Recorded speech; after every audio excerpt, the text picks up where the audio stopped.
I never thought the people who were supposed to love me most would watch me fall and choose my attacker's comfort over my pain. Blood pooled beneath my head as I lay crumpled at the bottom of the hospital's concrete stairwell, every breath sending lightning bolts through my shattered spine. My sister Bria stood at the top, her satisfied smirk visible even through my blurred vision. When our parents rushed past my broken body to embrace her, asking, "It was an accident, right, Bria?" I felt something die inside me that had nothing to do with my physical injuries. As Bria leaned down and whispered, "You deserved it." While they fussed over her fake tears, I didn't know that head nurse Patricia had witnessed everything from the security office and was already ensuring the cameras captured every horrifying second. The fluorescent lights above the emergency room ceiling became my universe as medical staff swarmed around my motionless body. "Doctor." Morgan's voice cut through the fog of pain medication as he delivered words that would reshape my entire existence. Complete spinal compression at the L2 vertebrae, immediate surgery required, paralysis from the waist down, potentially permanent. The clinical terms bounced around my skull like pinballs, while my parents stood in the corner, their arms wrapped protectively around Bria as she performed her Oscar-worthy display of trauma. "I can't believe this happened." Bria sobbed into our mother's shoulder, her voice carrying just the right amount of shock and guilt. "We were just walking down the stairs together and she must have tripped. I tried to catch her, but it happened so fast." Margaret smoothed Bria's perfectly styled blonde hair, the same hair I'd always envied growing up. "Nobody blames you, sweetheart. These things happen. Valerie's always been clumsy." Always been clumsy. The casual dismissal of my pain hit harder than the concrete had. I wanted to scream that I'd been a dancer for 15 years, that my body had never betrayed me until my own sister decided to destroy it, but the breathing tube prevented any sound from escaping. Robert paced between my gurney and Bria's chair, his expensive suit wrinkled from the stress of the evening. His law firm had trained him well in crisis management, but this wasn't a corporate scandal he could spin. Still, he tried. "The important thing is that everyone's going to be okay. Valerie's strong. She'll bounce back from this." Bounce back. As if I could bounce anywhere with a severed spinal cord. Dr. Morgan approached my parents with surgical consent forms, his expression grave. "We need to operate immediately to relieve the pressure on her spinal cord. There's significant swelling and every minute counts if we want to preserve any function below the injury site." "Of course, whatever she needs," Margaret said, though her eyes never left Bria's face. "We'll sign anything." The irony wasn't lost on me. They'd sign papers to try to fix what their favorite daughter had deliberately broken, all while comforting the perpetrator and ignoring the victim. As they wheeled me toward the operating room, I caught sight of a woman in scrubs standing near the nurse's station. She had steel gray hair pulled back in a severe bun and sharp blue eyes that seemed to miss nothing. When our gazes met, something passed between us. Recognition, maybe, or understanding. Physical therapist Janet Rodriguez introduced herself as they prepped me for surgery, her warm brown eyes radiating competence and compassion. "I'll be working with you during recovery, Valerie. I want you to know that spinal injuries don't define the person. We're going to fight this together." Fight. The word lodged in my brain as the anesthesia pulled me under. I'd been fighting my whole life, but always the wrong battles. Fighting for my parents' attention, fighting to prove I was worthy of love, fighting to convince everyone that Bria wasn't the angel they believed her to be. Now I'd be fighting to walk again, to reclaim a life my sister had tried to steal with one calculated push. The last thing I remembered before consciousness faded was Bria's voice drifting through the surgical suite doors. "I just feel so guilty. If only I'd been able to save her."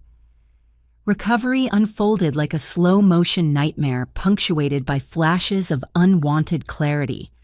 Physical therapy sessions with Janet became my anchor to sanity as buried memories surfaced like oil slicks on disturbed water. The science fair project I'd worked on for months destroyed the night before, judging when Bria accidentally knocked over my volcano display.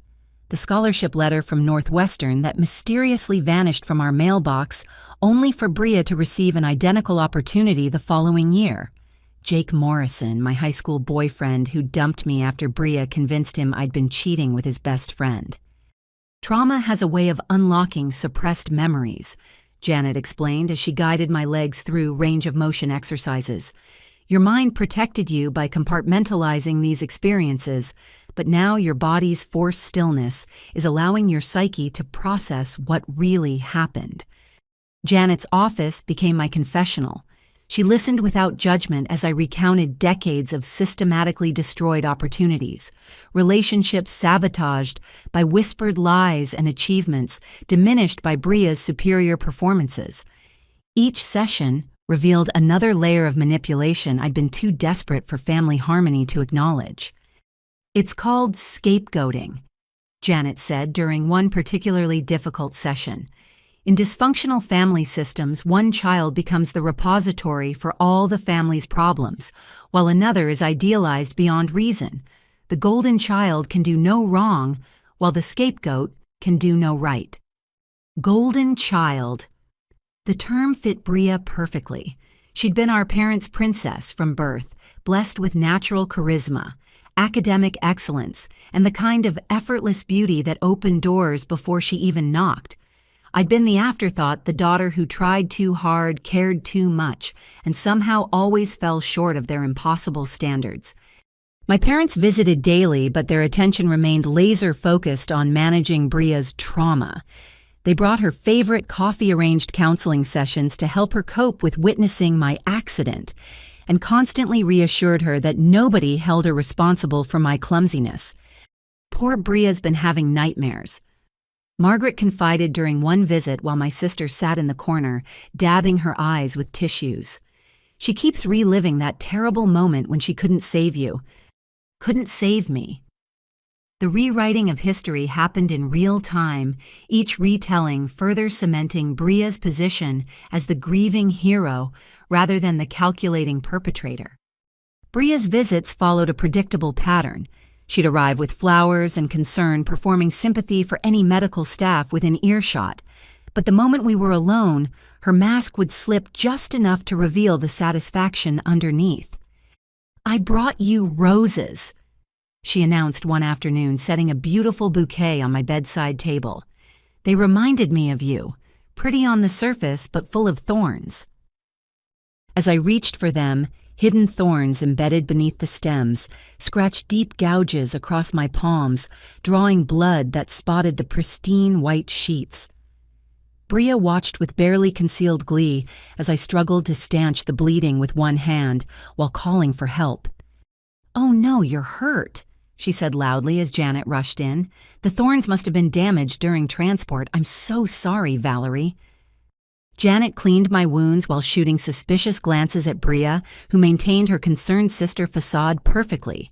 But I caught the way Janet's jaw tightened, the way her movements became more protective. She was beginning to see what I'd been seeing my whole life.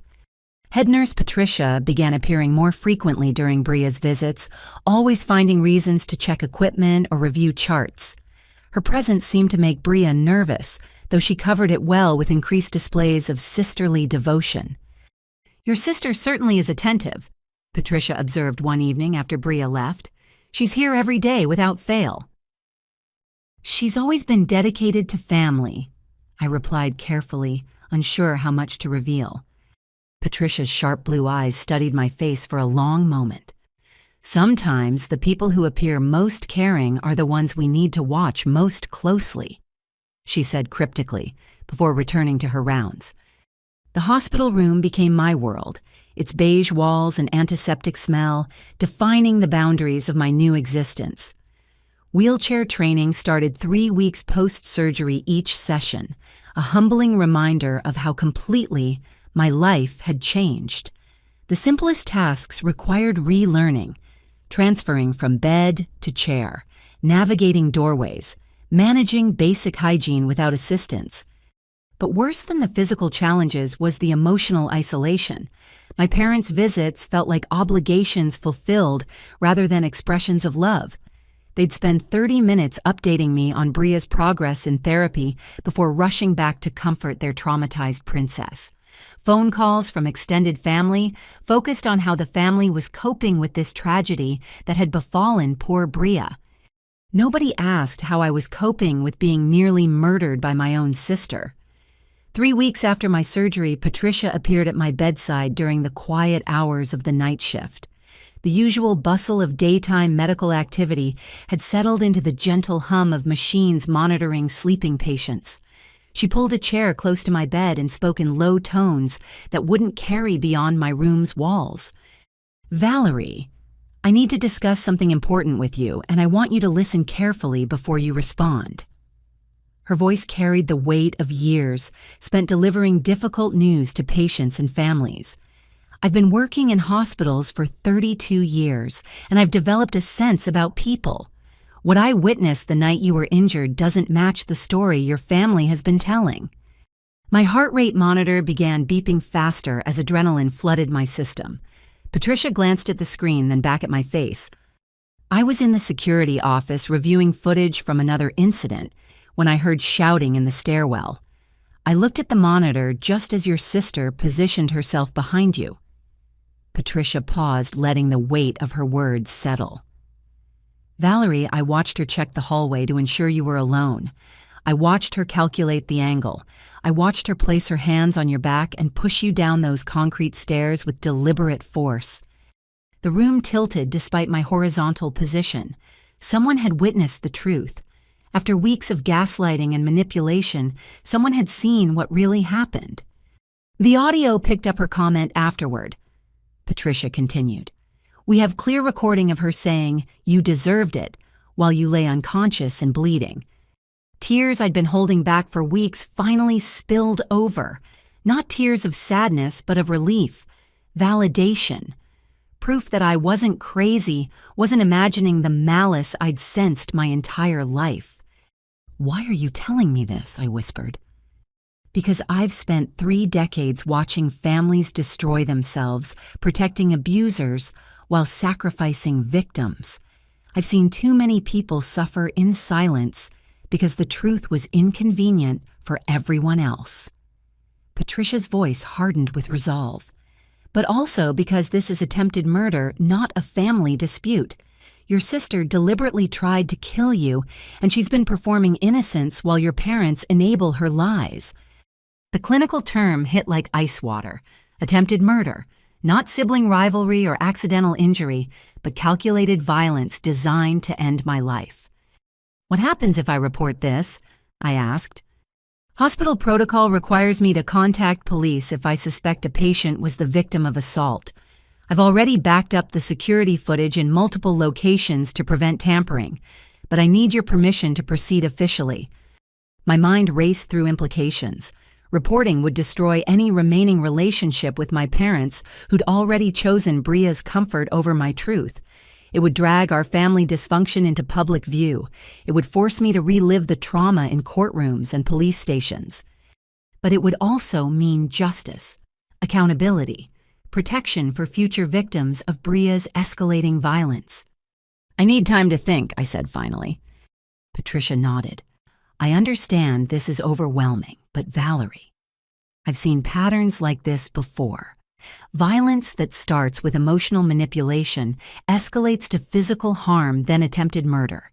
If she was willing to do this in a public place with cameras and witnesses nearby, imagine what she's capable of when she feels more confident in her ability to avoid consequences." She stood to leave, then turned back one final time. "I've copied the footage to secure servers that your family can't access even with their legal connections. Whatever you decide, the evidence will be preserved. But don't wait too long. Every day that passes gives her more opportunities to harm you or someone else." After Patricia left, I stared at the ceiling tiles and tried to process this seismic shift in my understanding of that night. I'd known Bria pushed me deliberately, but having objective proof felt different from my own traumatic memories. This wasn't my word against hers anymore. This was documented evidence of attempted murder. The night stretched endlessly as I wrestled with the decision that would reshape all our lives. By morning, I knew what I had to do. Detective Sarah Williams arrived at my hospital room on a gray Tuesday morning, carrying herself with the quiet authority of someone accustomed to delivering difficult truths. She was younger than I'd expected, maybe 35, with shoulder-length auburn hair and intelligent green eyes that suggested she'd seen enough family violence to recognize the patterns immediately.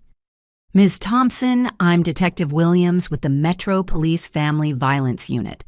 Nurse Patricia Martinez filed a report concerning the circumstances of your injury. I'd like to hear your account of what happened that night." As I recounted the events leading up to Bria's attack, Detective Williams took detailed notes without interrupting. When I finished, she set down her pen and leaned forward slightly. "Valerie, I need to share some information that might be difficult to hear. During our preliminary investigation into your sister's background, we discovered this isn't her first incident involving assault." My stomach dropped. "What do you mean?" "Bria has been arrested twice previously. Once during her senior year of high school for attacking a classmate who received a scholarship she wanted. The charges were dropped after your father's firm negotiated a settlement. The second incident occurred during her sophomore year at State University. She assaulted her roommate with a lacrosse stick, sending the girl to the emergency room with a concussion. The hospital room felt like it was shrinking around me. I never knew about any of this. The records were sealed and significant money changed hands to keep both incidents out of the media. Your father's position at Henderson Kravitz and Associates provided access to expensive criminal defense attorneys who specialize in making problems disappear for wealthy clients. Detective Williams opened a manila folder and spread several documents across my bedside table. Police reports, medical records, witness statements. A pattern of escalating violence that my parents had systematically concealed. Your mother's family has political connections throughout the state. Her brother serves on the university's Board of Trustees, which explains how Bria avoided expulsion after the second incident. They've been protecting her reputation and criminal history for years, while positioning her as the victim in family conflicts. The revelation reframed my entire childhood. Every time I'd tried to tell our parents about Bria's cruelty, they'd dismissed my concerns as sibling jealousy. But they'd known. They'd known she was dangerous and had chosen to protect her image rather than address her behavior. The pattern suggests your sister suffers from antisocial personality disorder with narcissistic features, Detective Williams continued. People with this condition often target family members first because they're easiest to manipulate and least likely to report abuse. They escalate, gradually testing boundaries until they feel confident they can commit serious crimes without consequences. Hospital social worker Catherine Mills joined our meeting, her kind face radiating the competence that comes from years of advocating for vulnerable patients. She'd been working with victims of family violence long enough to understand the unique challenges of prosecuting relatives. "Valerie, I want you to understand that proceeding with charges against your sister will likely strain your relationship with your parents," Catherine said gently. "Families often close ranks around the perpetrator, especially when that person has been favored throughout their life. You need to prepare yourself for the possibility that they'll blame you for destroying family unity." "They're already blaming me," I replied. "They spent 3 weeks comforting my attacker while I learned to function with a severed spine." Detective Williams reviewed the security footage on her laptop, pointing out details that confirmed premeditation. "Notice how she checks both directions before positioning herself behind you. She waits until you're focused on the conversation with your father, then calculates the angle for maximum impact. This wasn't impulse violence. This was planned execution." The clinical analysis of my near murder felt surreal. Watching my sister's deliberate movements on screen drove home the reality that someone I'd shared a childhood with had calmly decided to end my life. Multiple hospital staff members have provided statements about her behavior during visits, Detective Williams added. The consensus is that her grief and concern appeared performative rather than genuine. Several nurses reported feeling uncomfortable with her interactions with you. Patricia appeared in the doorway, still in her scrubs from the night shift. I wanted to check how the meeting was progressing.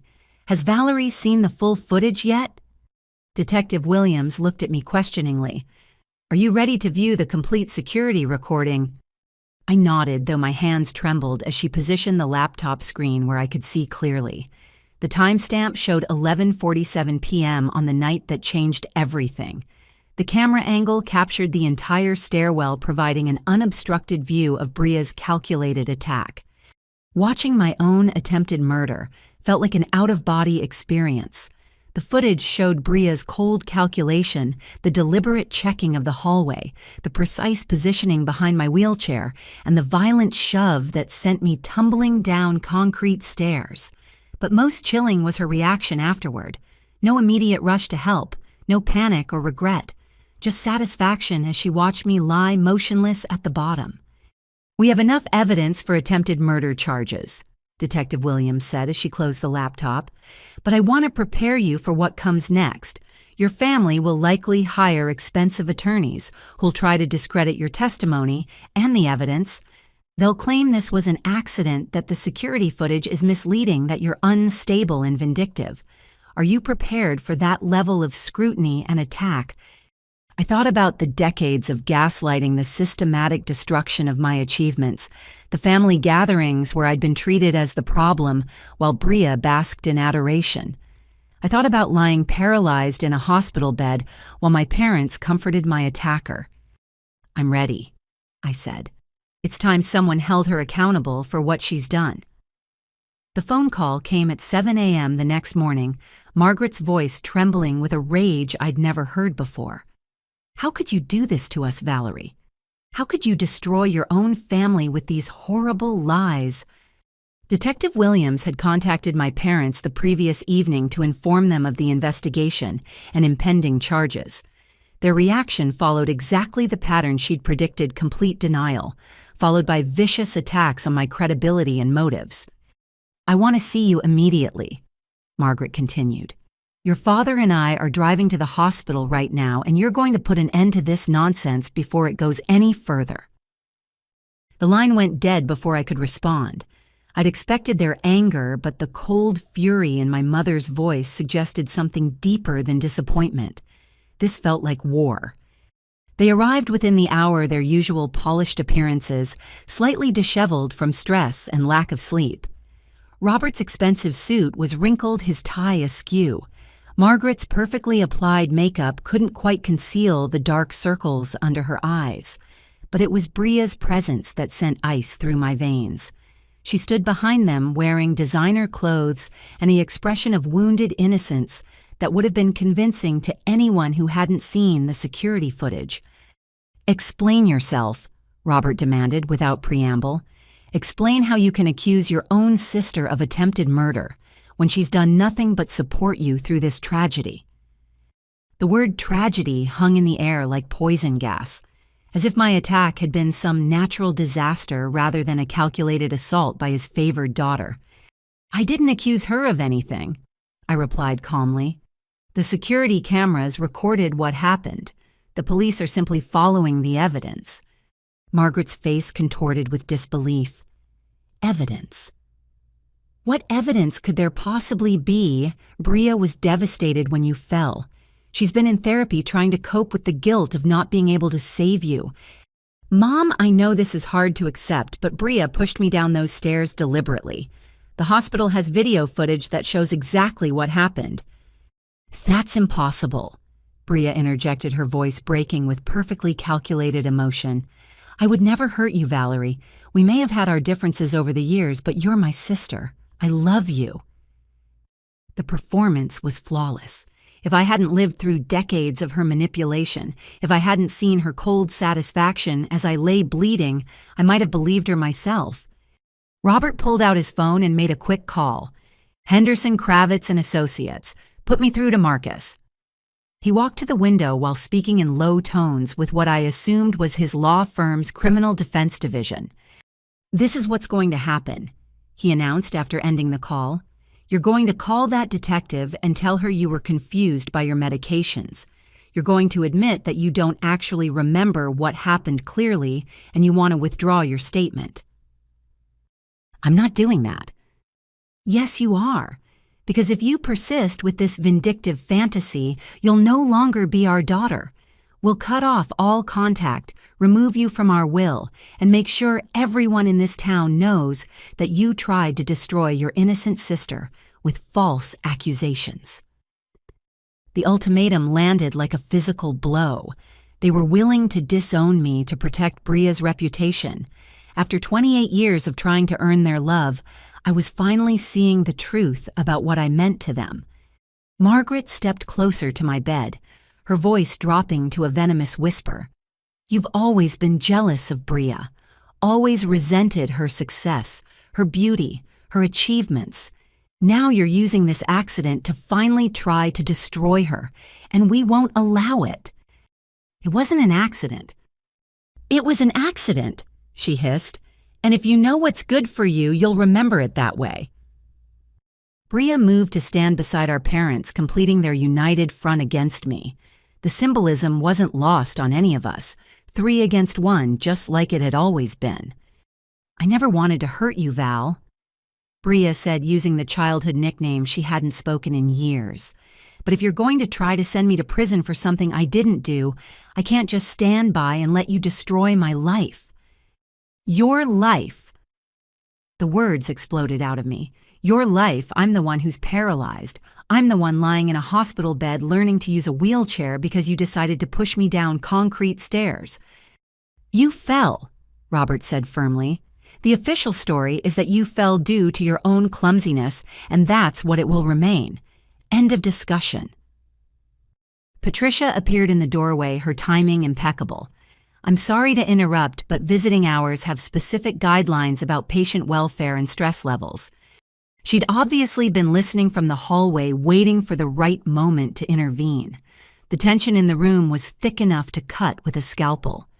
We're having a family discussion, Margaret snapped. I understand, but my responsibility is to my patient's medical needs. Valerie's blood pressure and heart rate are elevated to concerning levels. I'm going to need you to lower your voices or continue this conversation in the family lounge. This is ridiculous, Robert muttered, but he stepped back from my bed. Patricia's presence seemed to remind my family that they were being watched, that their private dysfunction was now subject to professional scrutiny. They moderated their tone, but not their message. Think about what we've told you, Margaret said as they prepared to leave. You have 24 hours to come to your senses and do the right thing for this family. After they left, Bria lingered for a moment. When she was sure Patricia had moved out of earshot, she leaned close to my ear. I should have pushed harder, she whispered. Next time, I won't leave anything to chance. The threat sent chills down my spine, or would have if I could still feel anything below my waist. She was already planning her next attack, confident that our parents would continue protecting her regardless of the evidence. Patricia returned after my family disappeared down the hallway.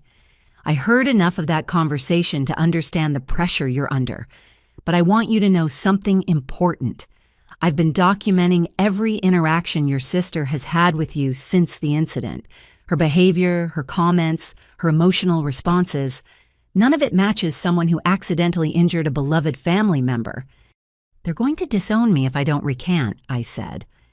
Then they were never really your family to begin with, Patricia replied with characteristic directness. Real families protect victims, not perpetrators. Real families seek justice, not cover-ups. She was right, but that didn't make the choice any easier. I was about to lose everything I'd ever known in pursuit of something I'd never had parents who actually loved me more than their public image. Detective Williams called that afternoon to check on my resolution after the family meeting. How are you holding up after seeing your parents? They want me to recant my statement and withdraw the charges. Are you planning to do that? I stared out the hospital window at the parking lot where families came and went visiting loved ones who mattered to them. No, I'm going to see this through. Good, because I have some additional information that might interest you. During our investigation into your sister's background, we discovered she's currently under investigation by her university for academic fraud. Apparently, she's been paying other students to write her papers and take her exams for the past 2 years. Another layer of deception peeled away. Even her academic achievements, the accomplishments our parents praised constantly, were built on lies and manipulation. There's more. We ran a complete background check and found sealed juvenile records, 3 incidents of animal cruelty between ages 12 and 15, a pattern of escalating violence that your parents managed to keep quiet through their connections. Animal cruelty. The progression was textbook childhood violence toward animals escalating to assault on peers, culminating in attempted murder of family members. Bria wasn't just my abusive sister. She was a dangerous sociopath whose violence had been enabled and concealed by wealthy, connected parents who valued reputation over safety. "I'm ready to proceed with the charges," I told Detective Williams, "whatever it takes." The attempted hack happened 3 days after my confrontation with my family, discovered by the hospital's IT security team during routine monitoring. Someone had tried to access my medical records using stolen credentials from a psychiatric nurse who'd been on vacation in Florida for the past week. The intrusion attempt was sophisticated, but not quite sophisticated enough, explained IT Director Marcus Webb as he showed Detective Williams and me the digital evidence on his laptop. Whoever did this had detailed knowledge of our system architecture and specific information about employee access codes. Detective Williams studied the forensic trail with the focused attention of someone who'd seen similar crimes before. The attempt originated from a device registered to Bria Thompson. She used stolen credentials to try accessing Valerie's psychiatric evaluation records from her initial admission. My blood ran cold. I haven't had any psychiatric evaluations. Exactly. But if someone could fabricate entries showing mental instability, suicidal ideation, or delusional thinking, it would provide grounds to discredit your testimony about the assault. Marcus pulled up additional logs showing the full scope of Bria's digital intrusion attempt. She was specifically targeting records that would suggest you'd been experiencing paranoid delusions or had a history of making false accusations against family members. When she couldn't find existing records that fit her narrative, she attempted to create new entries backdated to your admission date. The calculated nature of the plan revealed a level of criminal sophistication that went far beyond sibling rivalry. Bria had researched legal strategies, studied hospital computer systems, and developed a comprehensive scheme to destroy my credibility before the case reached trial. This adds computer fraud and identity theft to the charges, Detective Williams noted. But more importantly, it demonstrates consciousness of guilt. Innocent people don't fabricate evidence to discredit their accusers. Catherine Mills joined our meeting, bringing case files from similar family violence situations she'd handled over the years. Digital evidence tampering has become increasingly common in domestic abuse cases. Perpetrators understand that attacking the victim's mental health is often more effective than denying the crime itself. What would have happened if she'd succeeded in planting the fake records? I asked. Defense attorneys would have argued that you were unstable and vindictive, that your accusations against your sister were manifestations of delusional thinking exacerbated by traumatic brain injury, Catherine explained. Juries are often reluctant to convict family members based on testimony from victims with documented psychiatric issues. Detective Williams obtained a search warrant for Bria's electronic devices based on the hacking evidence. The results exceeded even her expectations for discovering premeditation. Bria's phone contained months of research into spinal injury mechanisms, hospital security systems, and legal precedents for family violence cases. She studied anatomy charts focusing on spinal column vulnerabilities. Detective Williams reported during our next meeting. Her browser history shows extensive research into paralysis-causing injuries and their long-term prognoses. She knew exactly where and how to push you to cause maximum damage. The phone also contained detailed notes about hospital staff schedules, security camera angles, and my daily therapy appointments. Bria had been planning this attack for months, waiting for the perfect opportunity when she could act without witnesses. Most disturbing is what we found in her notes app. Detective Williams continued. She'd been tracking your inheritance prospects, researching your grandmother's will, and calculating how much she stood to gain financially if you were permanently disabled or dead. The financial motive added another dimension to the attempted murder charges. This wasn't just sibling rivalry or psychological dominance. Bria had tried to kill me for money. Your grandmother's will leaves equal shares to both granddaughters, but includes provisions that transfer a deceased beneficiary's portion to the surviving sister. Bria stood to inherit over $800,000 if you died. The revelation reframed every interaction we'd had since our grandmother's funeral 2 years earlier. Bria's increased hostility, her efforts to isolate me from extended family, her attempts to convince our parents that I was unstable. She'd been laying groundwork for my elimination while positioning herself to inherit my share of the family wealth. Patricia arrived with additional evidence that painted an even darker picture of Bria's planning. I've been reviewing security footage from your sister's previous visits to the hospital. She made multiple reconnaissance trips before your admission, studying the layout and identifying the stairwell she ultimately used for the attack. The footage showed Bria walking through hospital corridors with the focused attention of someone conducting surveillance. She'd timed security guard rotations, identified blind spots in camera coverage, and selected the stairwell specifically because it provided the best combination of concrete surfaces and relative privacy. She also attempted to access restricted areas on several occasions, Patricia added. Security stopped her twice trying to enter the medication storage room and once attempting to reach the psychiatric ward where patient records are kept. The picture emerging from the investigation revealed a level of criminal planning that prosecutors typically associated with professional killers rather than family members. Bria hadn't acted in anger or passion. She'd conducted months of careful preparation for a calculated execution disguised as an accident. We found additional concerning evidence in her dorm room, Detective Williams continued. Books on inheritance law articles about successfully staging accidents and printouts of insurance policy details for your parents' coverage on both daughters. Dr. Torres, the neurologist who'd been monitoring my recovery, joined our meeting to provide medical testimony about the attack's precision. The impact pattern on Valerie's spine suggests the person who pushed her had specific knowledge about spinal column anatomy. This wasn't a random shove. The force was directed at exactly the right angle to cause maximum damage to the L2 vertebrae. Is that something a pre-med student would learn? Detective Williams asked. Absolutely. Bria completed 2 years of medical courses before switching to business. She would have studied spinal anatomy in detail during her human biology and physiology classes.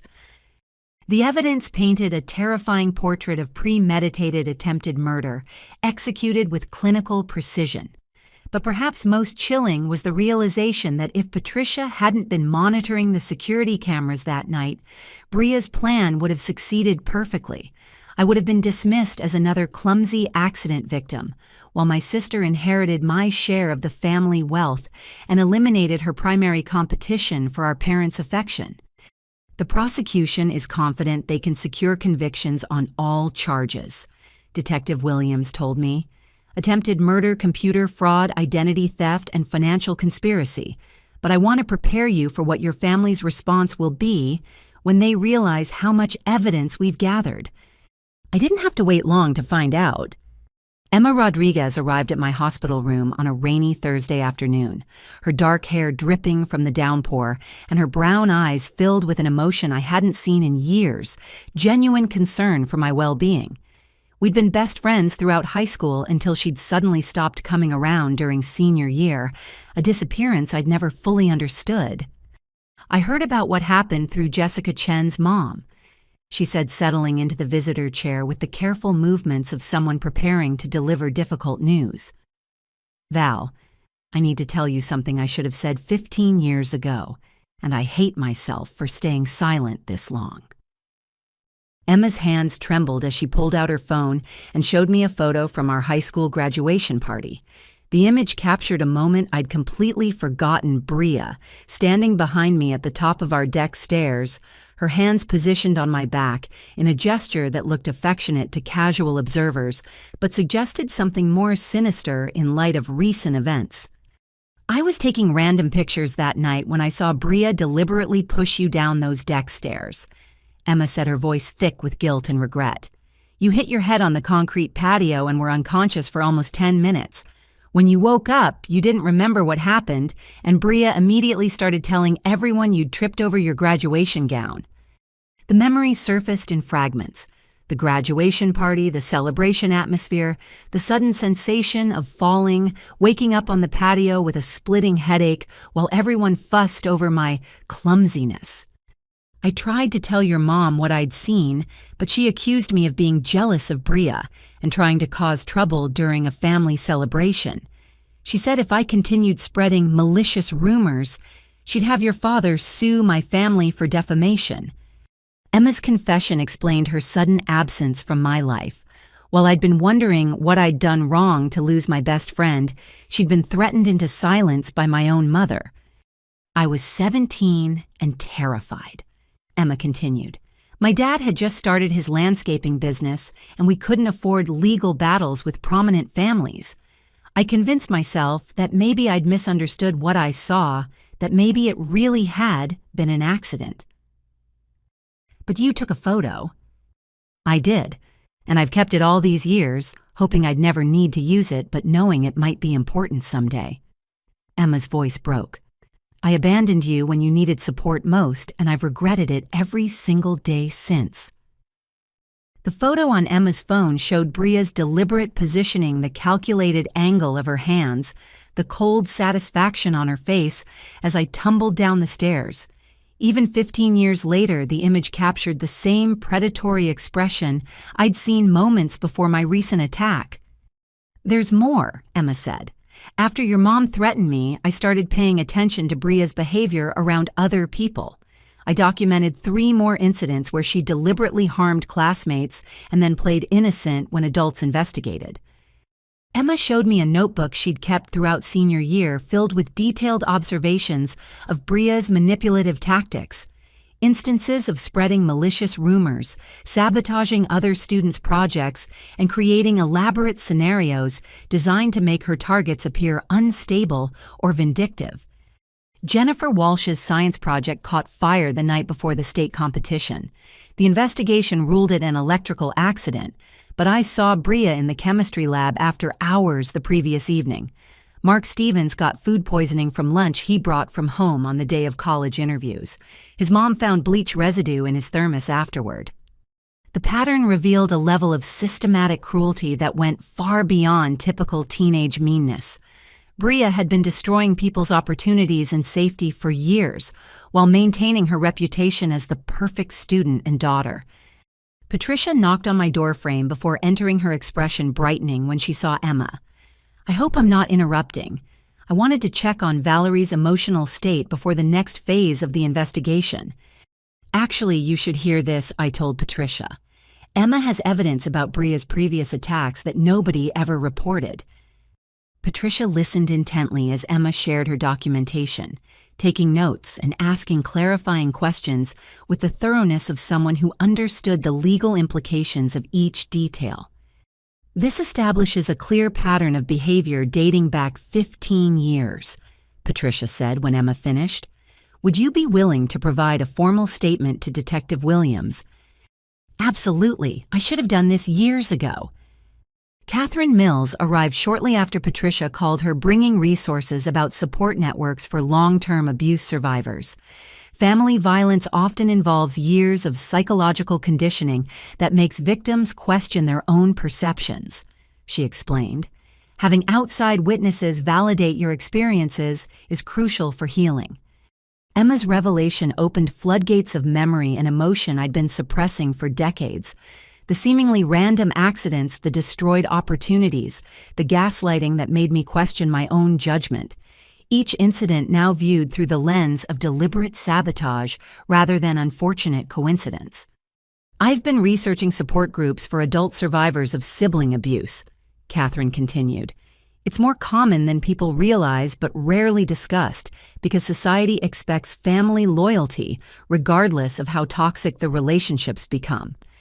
The support group met twice weekly in the hospital's community room, bringing together people whose experiences mirrored my own in heartbreaking detail. Sarah Chen shared stories of a brother who'd systematically destroyed her achievements throughout childhood. Marcus Johnson described years of physical violence from a sister who was praised as the family's golden child, while he was blamed for provoking her attacks.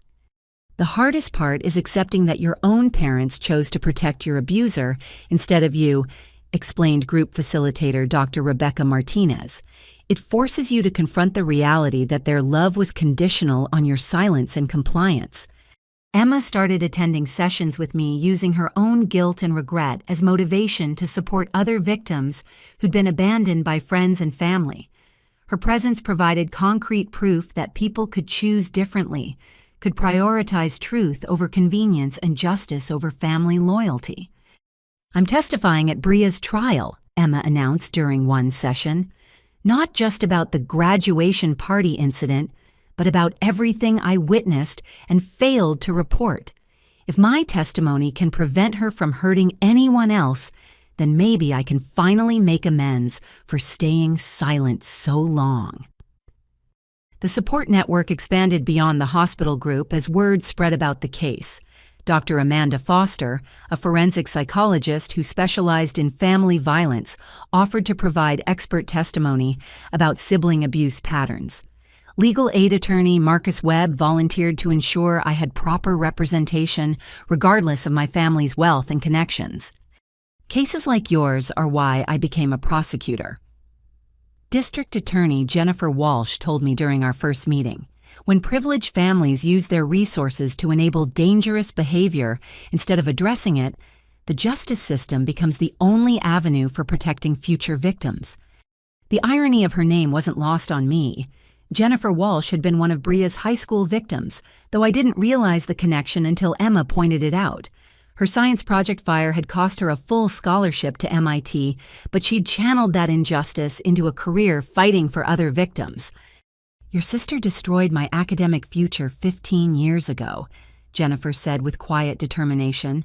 But it led me to a career where I can ensure she faces consequences for all the lives she's damaged.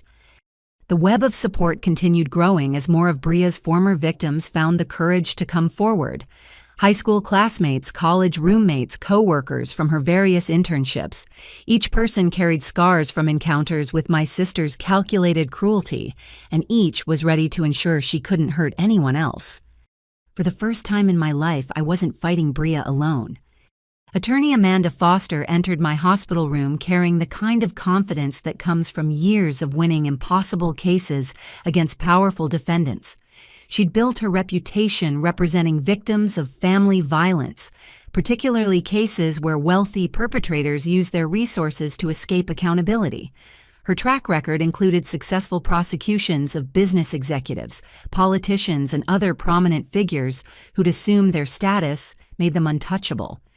Before we discuss legal strategy, I want to review the financial aspects of this case, Amanda said, spreading documents across my bedside table.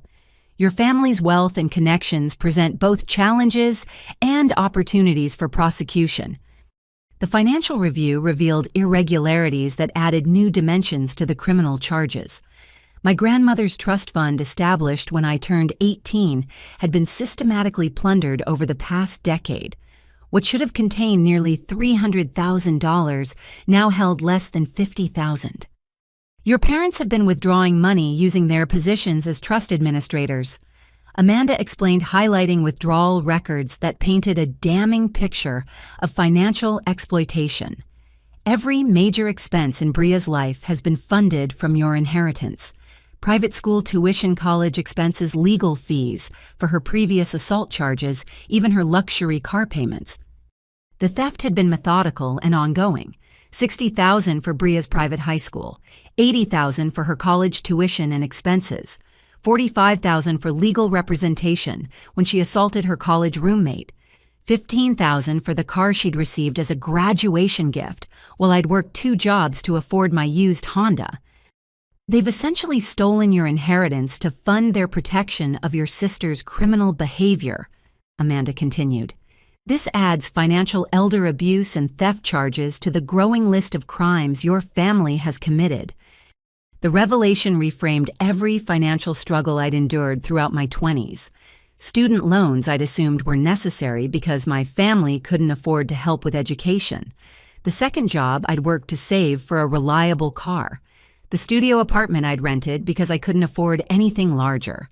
All while my own inheritance money funded my sister's privileged lifestyle and legal protection. District Attorney Jennifer Walsh joined our meeting to discuss the prosecution's strategy for handling such a complex web of crimes. We're dealing with attempted murder, computer fraud, identity, theft, financial exploitation, and conspiracy to obstruct justice. The challenge is presenting this information to a jury in a way that emphasizes the pattern without overwhelming them with details.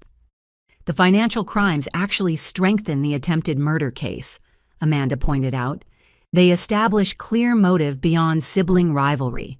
Bria stood to inherit hundreds of thousands of dollars if Valerie died, and she'd already been stealing from the trust fund to support her lifestyle.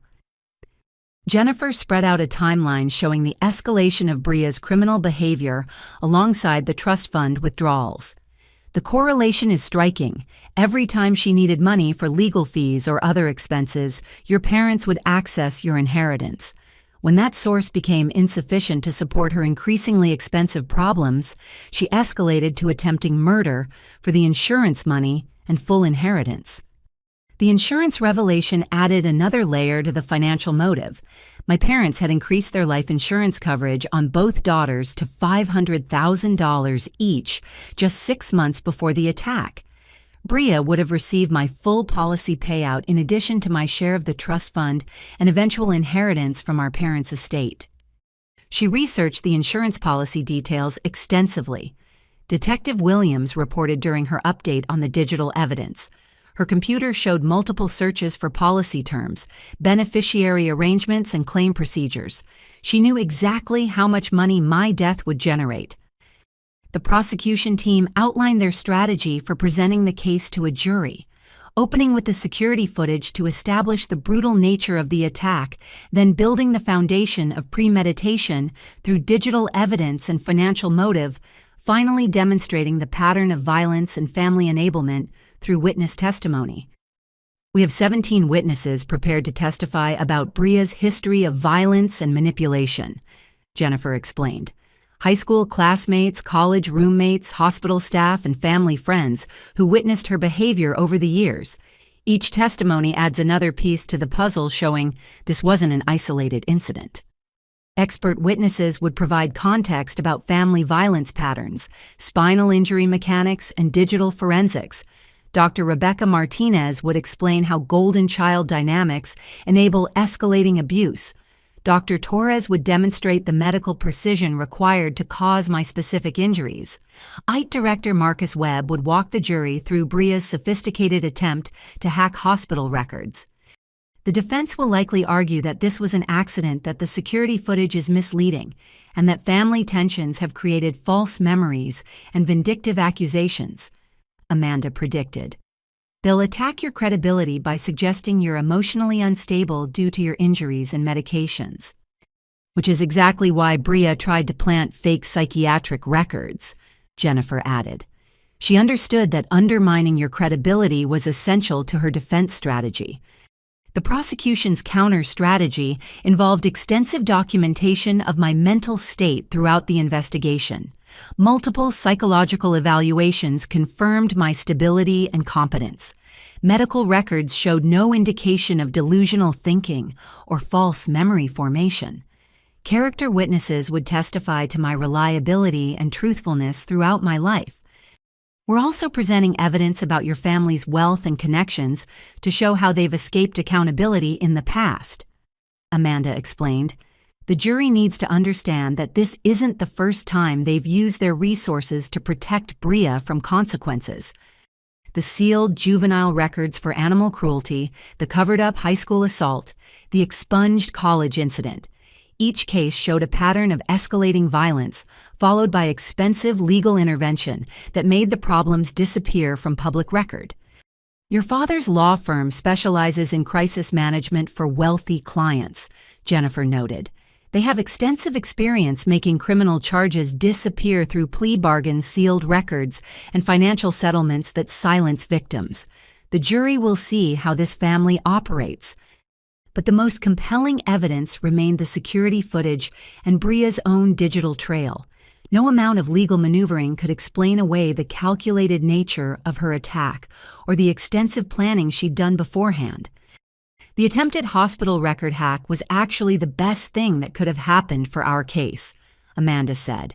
It demonstrates consciousness of guilt so clearly that even the most skilled defense attorney will struggle to create reasonable doubt. As we prepared for trial, I realized the case had evolved far beyond my personal quest for justice. The evidence revealed a systemic pattern of wealthy families using their resources to enable dangerous behavior rather than address it. Bria represented dozens of privileged perpetrators who'd escaped accountability through family connections and expensive legal representation. Win or lose this trial will send a message that wealth and family status don't place anyone above the law, Jennifer promised. Your courage in coming forward despite enormous family pressure has already inspired other victims to report similar cases. The broader implications gave meaning to my suffering that went beyond personal vindication. Every piece of evidence we gathered, every witness statement we collected, every legal precedent we established would help future victims seek justice against powerful abusers. Dr. Rebecca Torres arrived at my bedside on a crisp Monday morning, carrying advanced imaging equipment that would reveal the full extent of damage Bria's attack had inflicted on my body. As the hospital's leading spinal specialist, she'd been reviewing my case with fresh perspective, applying newer diagnostic techniques that hadn't been available during my emergency treatment. Valerie, I want to conduct some additional scans using our latest MRI technology, Dr. Torres explained as technicians set up portable equipment in my room. The initial emergency imaging focused on stabilizing your spine, but I suspect we missed some crucial details about the nature and extent of your injuries.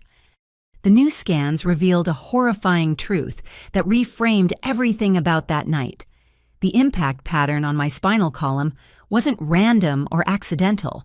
Someone with anatomical knowledge had deliberately targeted the exact vertebrae most likely to cause permanent paralysis while leaving me conscious enough to experience the full trauma of my destruction. This is extraordinary, Dr. Torres said, pointing to specific damage patterns on the high-resolution images. The force was applied at a precise angle to compress the L2 vertebrae while avoiding the areas that would cause immediate death. This required detailed understanding of spinal anatomy and biomechanics. The precision was surgical in its accuracy. Bria had pushed me at exactly the angle necessary to sever my spinal cord without damaging vital organs or causing immediate fatality. She'd wanted me to survive, but as a living reminder of her power and my vulnerability. The medical precision suggests your attacker studied these injury patterns extensively, Dr. Torres continued. This wasn't someone pushing in anger or panic. This was calculated targeting, designed to cause maximum disability with minimal risk of immediate death. Detective Williams joined our medical conference to understand the implications of these findings for the criminal case. Does this level of precision require formal medical training? Not necessarily, but it requires extensive study of spinal anatomy and injury mechanisms, Dr. Torres replied. Someone with pre-medical education would have learned these concepts in human biology and physiology courses. The revelation that Bria had specifically researched how to paralyze me without killing me added new dimensions of horror to her crime. This wasn't attempted murder in the heat of passion. This was deliberate, calculated maiming designed to destroy my quality of life while keeping me alive to suffer. The additional scans reveal even more concerning damage. Dr. Torres said, highlighting areas the emergency team had missed. You sustained significant internal bleeding from organ damage, traumatic brain injury, from skull impact with the concrete, and compressed fractures in your ribs that could have punctured your lungs. Each new injury discovered painted a clearer picture of how close I'd come to death that night. The emergency team's focus on my obvious spinal trauma had prevented them from identifying the full scope of damage throughout my body. You survived because the hospital staff acted quickly to address the spinal compression, Dr. Torres explained. But if you'd been alone or if medical intervention had been delayed by even 30 minutes, multiple organ failure would have been fatal. The medical analysis provided crucial evidence about premeditation and intent. Bria hadn't just pushed me downstairs in a moment of anger. She'd researched exactly how to cause permanent disability, studied the timing and location to ensure medical intervention would be available, and executed a plan designed to destroy my life while avoiding murder charges. The pattern of injuries is consistent with someone who wanted to cause maximum suffering while maintaining plausible deniability, Dr. Torres told Detective Williams. If the victim died, it would trigger intensive investigation, but paralyzing someone could be dismissed as an unfortunate accident. Catherine Mills attended the medical briefing to understand how these findings would affect my long-term recovery and support needs. The additional organ damage explains some of the complications you've been experiencing during rehabilitation. Your body has been healing from far more extensive trauma than we initially realized. The traumatic brain injury revelation was particularly significant. Subtle cognitive effects I'd attributed to stress and medication were actually symptoms of physical brain damage caused by the concrete impact. Memory formation difficulties, concentration problems, and emotional regulation challenges all stemmed from Bria's attack.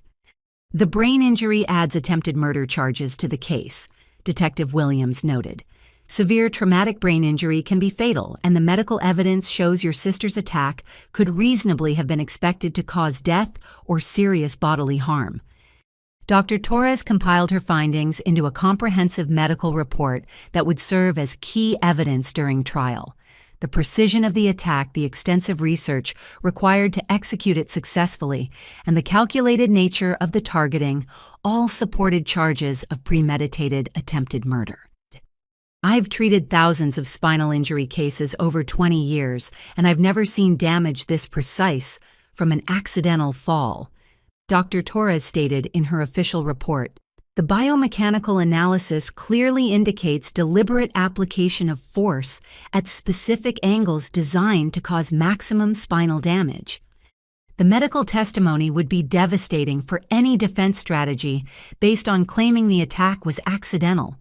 No random fall or spontaneous push could create such surgically precise damage patterns.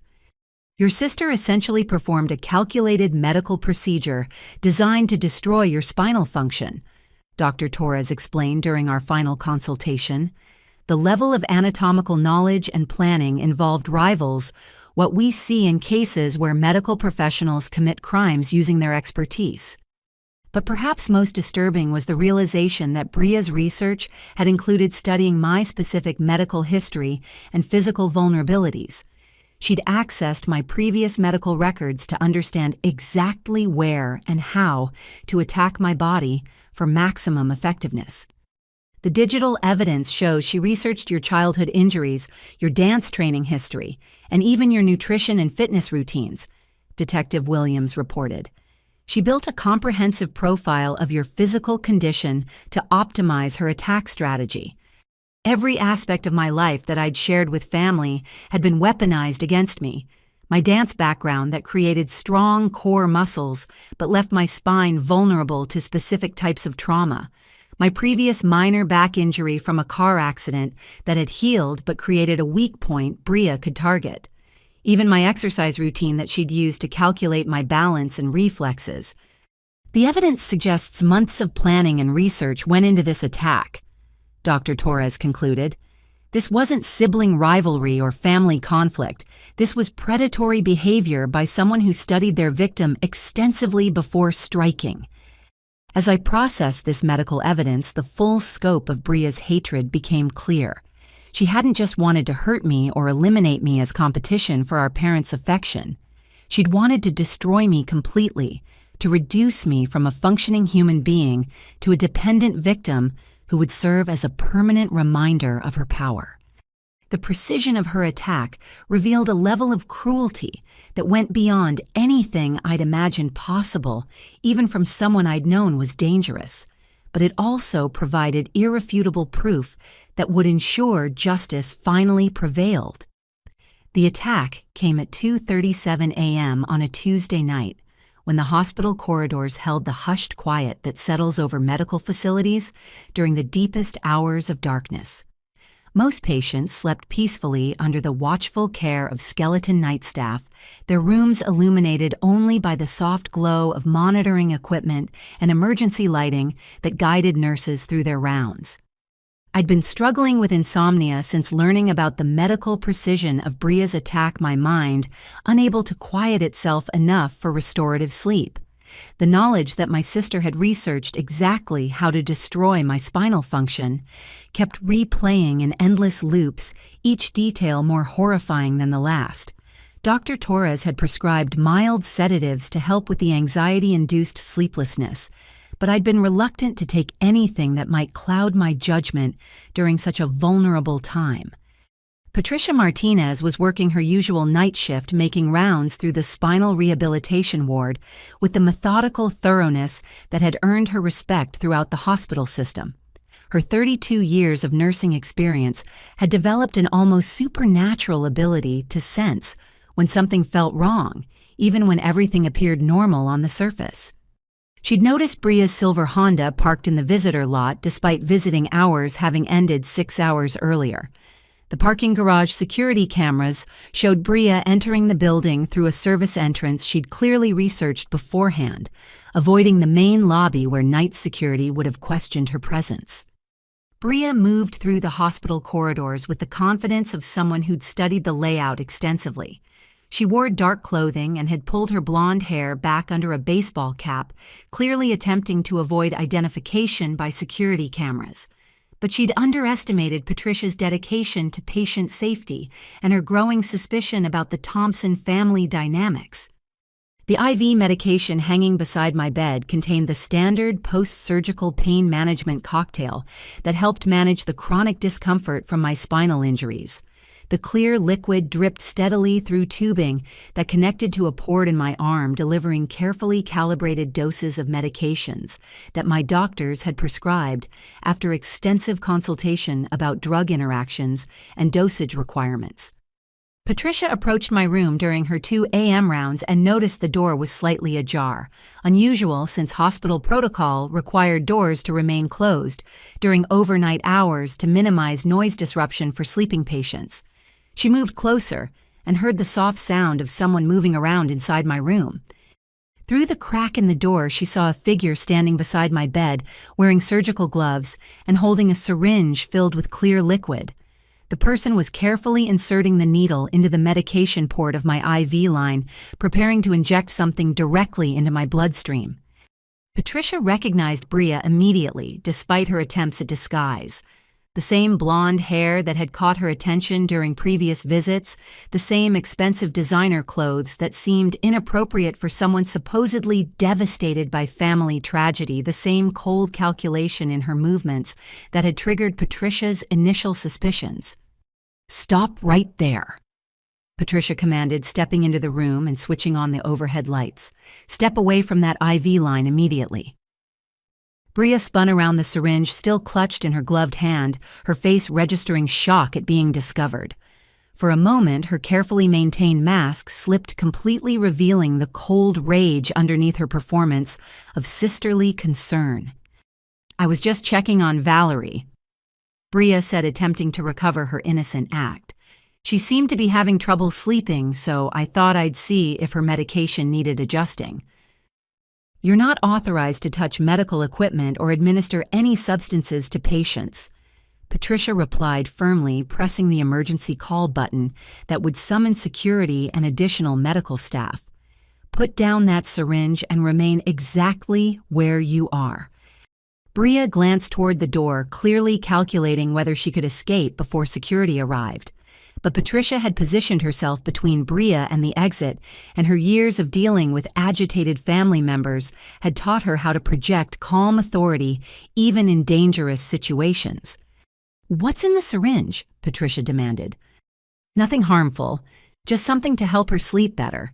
She's been having such a difficult time, and I thought—" "Show me the vial you drew it from." Bria's hesitation revealed the lie. She fumbled in her jacket pocket and produced an empty insulin vial, the kind used by diabetics to manage their blood sugar levels. But I wasn't diabetic, and insulin would be potentially fatal for someone without proper medical supervision. Security arrived within minutes, followed by Dr. Torres and the night supervisor. They found Bria still holding the syringe filled with what laboratory analysis would later confirm was a massive dose of insulin enough to cause hypoglycemic coma and potential brain death in a non-diabetic patient. "She was injecting something into my IV. I told the security officers, my voice trembling with the realization of how close I'd come to another murder attempt. I was pretending to sleep when she came in." Dr. Torres immediately ordered the IV line replaced and blood tests to determine if any foreign substances had entered my system. The timing of Patricia's intervention had prevented Bria from completing the injection, but even a small amount of insulin could have caused dangerous blood sugar fluctuations. Detective Williams arrived 30 minutes later, still in pajamas and a hastily thrown-on coat. The attempted murder of a victim while they testified in an ongoing criminal case represented an escalation that demanded immediate response from law enforcement. "We found detailed plans in her jacket," Detective Williams reported after searching Bria's belongings. "Handwritten notes about hospital staff schedules, security camera locations, and medication protocols. She's been planning this for weeks." The notes revealed the sophisticated nature of Bria's second murder attempt. She'd researched insulin dosages that would cause coma without immediate obvious symptoms. She'd studied the timing of nurse rotations to identify the optimal window for sneaking into my room. She'd even researched how to make the murder appear like a medical error rather than deliberate poisoning. The plan included falsifying medical records to suggest you'd been prescribed insulin for blood sugar issues. Detective Williams continued. "She intended to hack the hospital system again to create a paper trail that would make your death appear like an unfortunate medication mistake." Margaret and Robert arrived at the hospital 40 minutes later, summoned by Bria's panicked phone call from the security office where she was being held. Their immediate response followed the established pattern, complete denial followed by aggressive defense of their daughter's actions. "This is ridiculous," Margaret declared before anyone could explain the situation. "Bria was probably just trying to help with Valerie's medication. You people are turning everything into some kind of conspiracy." "Ma'am, your daughter was caught injecting insulin into a non-diabetic patient's IV line," Detective Williams explained patiently. "That constitutes attempted murder. She was trying to help her sister sleep." Robert insisted, his lawyer instincts immediately constructing a defense strategy. At worst, this was a misguided attempt to provide comfort during a difficult recovery. But the evidence spoke louder than their denials. Security cameras showed Bria's systematic avoidance of detection, her use of surgical gloves to prevent fingerprint evidence, and her careful research of medical protocols that would allow her to commit murder while avoiding suspicion. "The insulin dose she prepared would have been fatal," Dr. Torres told them bluntly. "Your daughter attempted to murder her sister for the second time in 6 weeks." Patricia provided her eyewitness account of discovering Bria in the act of preparing to inject the insulin. "She was holding the syringe directly over the medication port when I entered the room. If I'd arrived 30 seconds later, Valerie would be dead." The attempted hospital murder added new charges to Bria's growing criminal case: attempted murder in the first degree, tampering with medical equipment trespassing, and conspiracy to commit murder. But more importantly, it demonstrated that her violence was escalating rather than diminishing despite the ongoing investigation. "She can't be released on bail," Detective Williams told the judge during the emergency hearing 6 hours later. She's now attempted to murder the same victim twice, once in public and once in a controlled medical environment. There's no location where the victim would be safe if the defendant remains free. Bria was remanded to county jail without bail, her attempts at maintaining innocence undermined by the overwhelming physical evidence of premeditated murder attempts. But even as she was led away in handcuffs, she managed one final performance for her parents. "I'm sorry you had to see this," she told Margaret and Robert, tears streaming down her cheeks. "I just wanted to end her suffering. She's been in so much pain, and I thought if she could just sleep peacefully." The manipulation continued even from behind bars, but its effectiveness was finally wearing thin.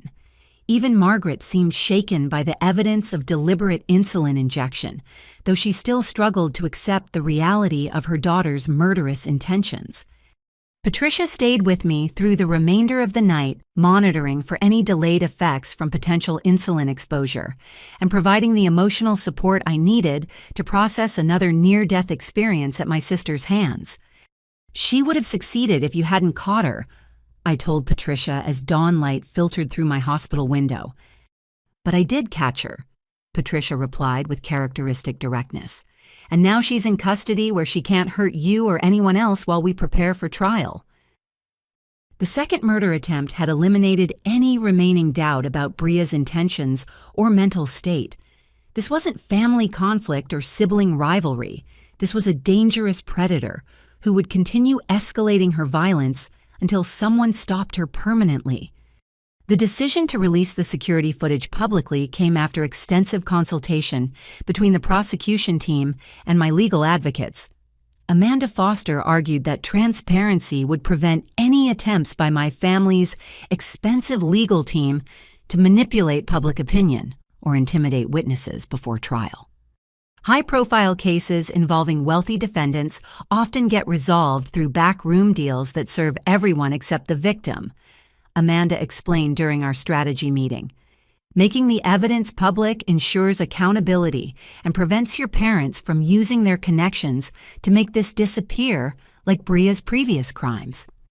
District Attorney Jennifer Walsh coordinated with local news director Michael Chen to release edited versions of the hospital security footage that would protect my privacy while clearly showing the deliberate nature of Bria's attack.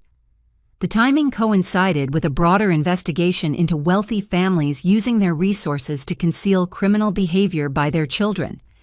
Channel 7's evening news broadcast opened with anchor Sarah Peterson's introduction. Tonight at 6, exclusive security footage reveals the shocking truth behind what police now say was attempted murder disguised as a family accident. The edited footage began with Bria checking the hospital corridors to ensure privacy, then positioning herself behind my wheelchair with calculated precision. The audio captured her cruel, "You deserved it" comment as I lay bleeding at the bottom of the concrete stairs. Most damaging was the immediate aftermath, showing our parents rushing past my broken body to comfort my attacker. The footage clearly shows deliberate targeting of the victim's spinal area.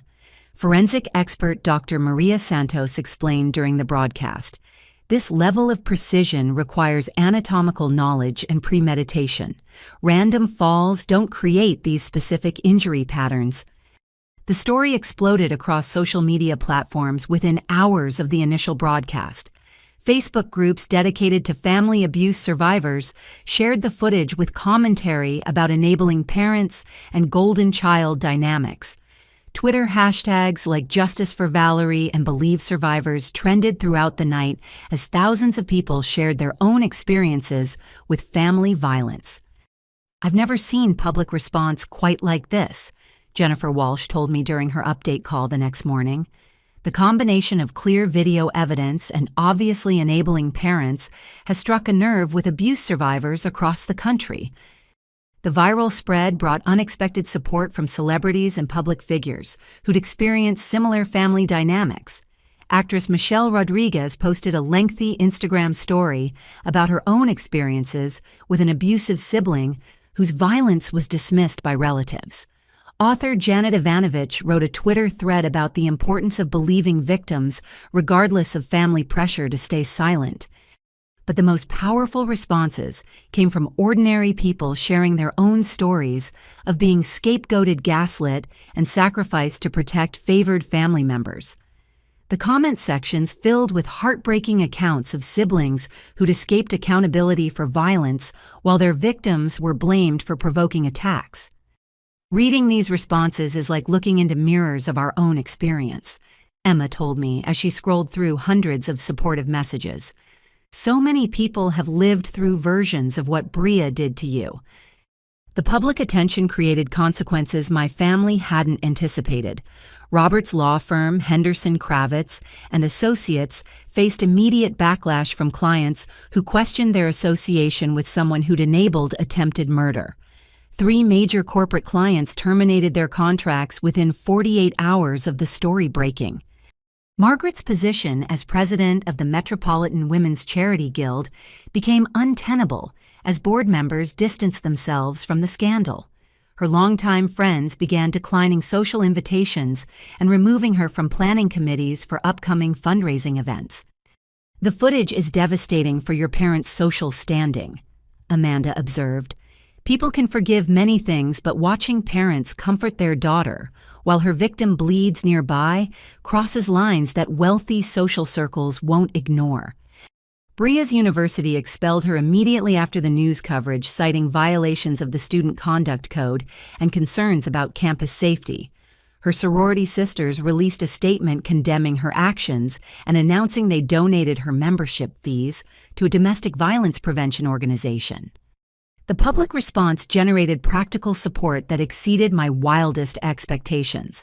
A GoFundMe campaign for my medical expenses raised $200,000 in the first week, with donations ranging from $5 contributed by college students to $5,000 gifts from wealthy supporters who'd been moved by my story. "The financial support is remarkable," Catherine Mills reported during one of our counseling sessions. "But more importantly, the emotional validation from strangers who believe your truth is helping counteract the gaslighting you experienced from your family." Detective Williams received dozens of calls from people who'd witnessed Bria's behavior over the years, but hadn't felt empowered to report their observations. Former classmates described instances of deliberate cruelty they'd previously dismissed as typical teenage meanness. College acquaintances shared stories of Bria's manipulative tactics and financial exploitation of roommates. The public attention has encouraged witnesses to come forward who might have remained silent otherwise, Detective Williams explained. "We're building the most comprehensive case I've ever seen for pattern violence by a privileged perpetrator." National advocacy organizations took notice of the case's implications for wealthy families who used resources to enable criminal behavior rather than address it. The National Coalition Against Domestic Violence issued a statement calling for legislative reforms that would prevent sealed juvenile records from being used to hide patterns of escalating violence. Cases like Valerie Thompson's reveal how wealth and family connections can create dangerous gaps in the justice system. Coalition spokesperson Dr. Rachel Martinez told reporters, "When families prioritize reputation over safety, they become accessories to ongoing crimes." The media attention also attracted unwanted contact from my parents, who began calling hospital administrators to complain about privacy violations and demanding that I stop cooperating with news outlets. Their threats to sue the hospital for releasing information created additional legal complications that delayed their own criminal proceedings. "They're fighting the wrong battle," Jennifer Walsh observed. Instead of addressing their daughter's attempted murder charges, they're focused on controlling the narrative. It's exactly the enabling behavior that created this situation in the first place. But perhaps most gratifying was the response from other survivors who found courage to report their own family abuse situations after seeing my story.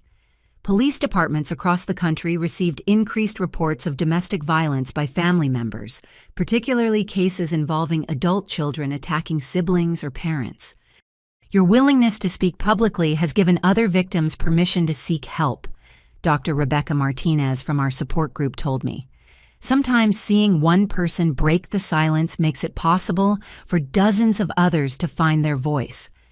The viral footage also attracted attention from documentary filmmakers and true crime podcasters who wanted to explore the broader implications of family violence among wealthy Americans. Several production companies approached Amanda Foster about developing my story into educational content that could help other victims recognize manipulation patterns. The public interest ensures this case will have lasting impact beyond your personal justice, Amanda explained. The evidence and testimony we're gathering will become resources for other prosecutors handling similar cases. Local high schools began inviting speakers from domestic violence organizations to discuss recognizing warning signs of abusive family dynamics. The footage served as a powerful teaching tool about how violence can be disguised as accidents and how enabling families perpetuate dangerous cycles. The overwhelming public support provided emotional strength I desperately needed as we prepared for trial. Knowing that thousands of strangers believed my truth and supported my quest for justice helped counteract the isolation my family's abandonment had created. For the first time in my life, I felt heard, believed, and supported by a community that valued truth over family loyalty. Emma's discovery came during what should have been routine witness preparation, but it opened yet another disturbing chapter in Bria's systematic control over our entire family. Emma had been organizing her documentation of Bria's past behavior when she noticed patterns in her old journals that suggested something more sinister than typical sibling abuse. "I kept detailed records of conversations with your extended family members over the years," Emma explained as she spread notebooks across the conference table in Amanda Foster's office. "At the time, I thought I was just documenting their strange reluctance to discuss Bria's behavior, but now I realize they were all terrified of her." The journals contained years of carefully recorded observations about family gatherings where relatives seemed unusually nervous around Bria, conversations that ended abruptly when she entered rooms, and instances where family members made excuses to avoid spending time alone with her. "Your cousin Michael told me 3 years ago that Bria had been blackmailing him with photos from his bachelor party," Emma said, pointing to entries from a family wedding we'd all attended. "He was scared she'd show them to his fiancé right before their wedding if he didn't loan her money for her car payments." Amanda Foster reviewed Emma's documentation with the focused attention of someone who'd seen many cases where single perpetrators terrorized entire family systems through strategic manipulation and intimidation. Blackmail would explain how Bria maintained control over relatives who might otherwise have reported her violence, Amanda observed. Family systems often have secrets that can be weaponized by someone willing to destroy relationships for personal gain. Detective Williams joined our preparation session to understand how this new information might affect the criminal case against Bria. The revelation that she'd been systematically blackmailing family members added conspiracy and extortion charges to her growing list of crimes. "We'll need to interview every family member Emma identified in her journals," Detective Williams decided. "If Bria has been using blackmail to control their silence about her violence, that constitutes witness intimidation and obstruction of justice." The interviews revealed a family network paralyzed by fear and manipulation, spanning more than a decade. Uncle David admitted that Bria had secretly recorded him discussing his tax avoidance strategies and threatened to report him to the IRS unless he supported her version of events during family conflicts. Aunt Susan confessed that Bria had evidence of her extramarital affair and had used it to force her silence about witnessing the graduation party assault on me 15 years earlier. Cousin Jennifer revealed that Bria had photos of her underage drinking at college parties and had threatened to send them to her nursing school if she didn't provide alibis for Bria's whereabouts during various incidents. "She's been running a criminal enterprise within your family structure," Amanda said after reviewing all the witness statements. "Systematic blackmail, witness intimidation, financial extortion. This goes far beyond sibling rivalry into organized criminal behavior." The pattern revealed how Bria had been able to maintain her golden child status while escalating her violence. Every potential witness to her crimes had been neutralized through strategic blackmail that prevented them from reporting what they'd seen or supporting any victims who came forward.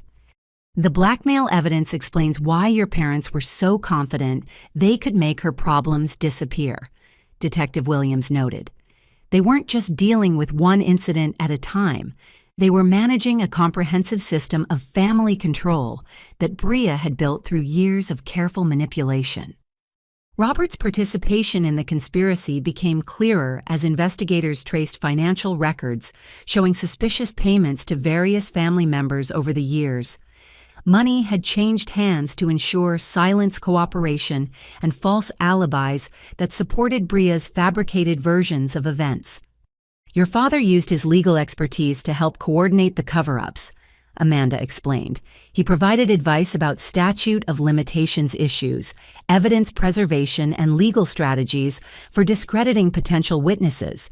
He wasn't just an enabling parent.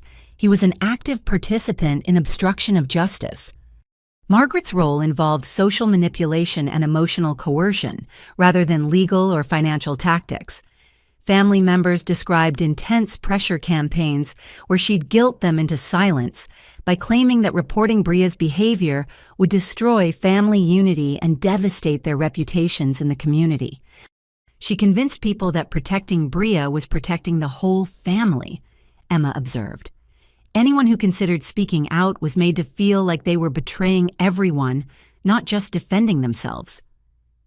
The prosecution team realized they weren't just trying a case about attempted murder between siblings. They were exposing a multi-generational conspiracy that had enabled escalating violence through systematic intimidation and cover-ups.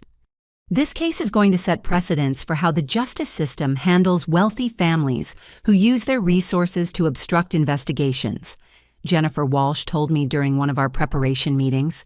The evidence you've helped us gather will change how prosecutors approach these cases. Expert witnesses began providing testimony about how blackmail and intimidation function within family systems to silence victims and enable perpetrators. Dr. Elizabeth Morrison, a specialist in family violence dynamics, explained how golden children often develop sophisticated manipulation strategies that go undetected by outside authorities. Perpetrators like Bria understand that their family members are their most vulnerable targets because they have ongoing relationships that can be threatened. Dr. Morrison testified during pre-trial hearings. By gathering compromising information about relatives, she could ensure their silence about her own criminal behavior. The revelation of Bria's blackmail network provided crucial context for understanding why my reports of abuse had been dismissed for so many years. It wasn't just that our parents preferred her over me. It was that she'd systematically neutralized every potential ally or witness who might have supported my accounts of her violence. The family members who seemed to ignore your suffering weren't necessarily complicit by choice, Catherine Mills explained during one of our counseling sessions. They were trapped in their own cycles of victimization and control. But perhaps most importantly, the blackmail evidence demonstrated that Bria's violence wasn't impulsive or emotional. She was a calculating predator who'd spent years building systems of control that would allow her to commit crimes without consequences. The level of planning and organization involved in managing multiple blackmail schemes while escalating physical violence shows clear antisocial personality traits. Forensic psychologist Dr. Amanda Chen testified, "This defendant represents an ongoing danger to anyone who might threaten her control or expose her crimes." As we prepared for trial, the prosecution team felt confident that the blackmail evidence would eliminate any lingering sympathy jurors might feel for a young woman from a prominent family. Bria wasn't a troubled daughter who'd made mistakes. She was a sophisticated criminal who'd been operating with impunity for years. "The jury will see exactly who they're dealing with," Amanda assured me. "Someone who systematically destroys lives to maintain her own power and control." The courtroom filled with an electric tension on the morning of October 15th as Judge Patricia Morrison called the case of People vs. Breonna Thompson to order.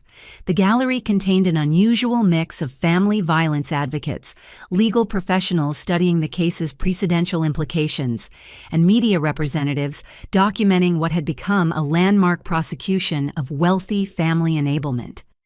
Brea entered wearing a conservative navy suit that her parents had selected to project innocence and respectability, but the effect was undermined by the orange jumpsuit visible beneath her civilian clothes. 3 months in county jail had stripped away her polished veneer, revealing the calculating predator underneath the socialite facade. Her defense attorney, Marcus Reynolds from the prestigious firm of Reynolds, Shaw and Associates, had built his reputation representing wealthy clients in high-profile criminal cases.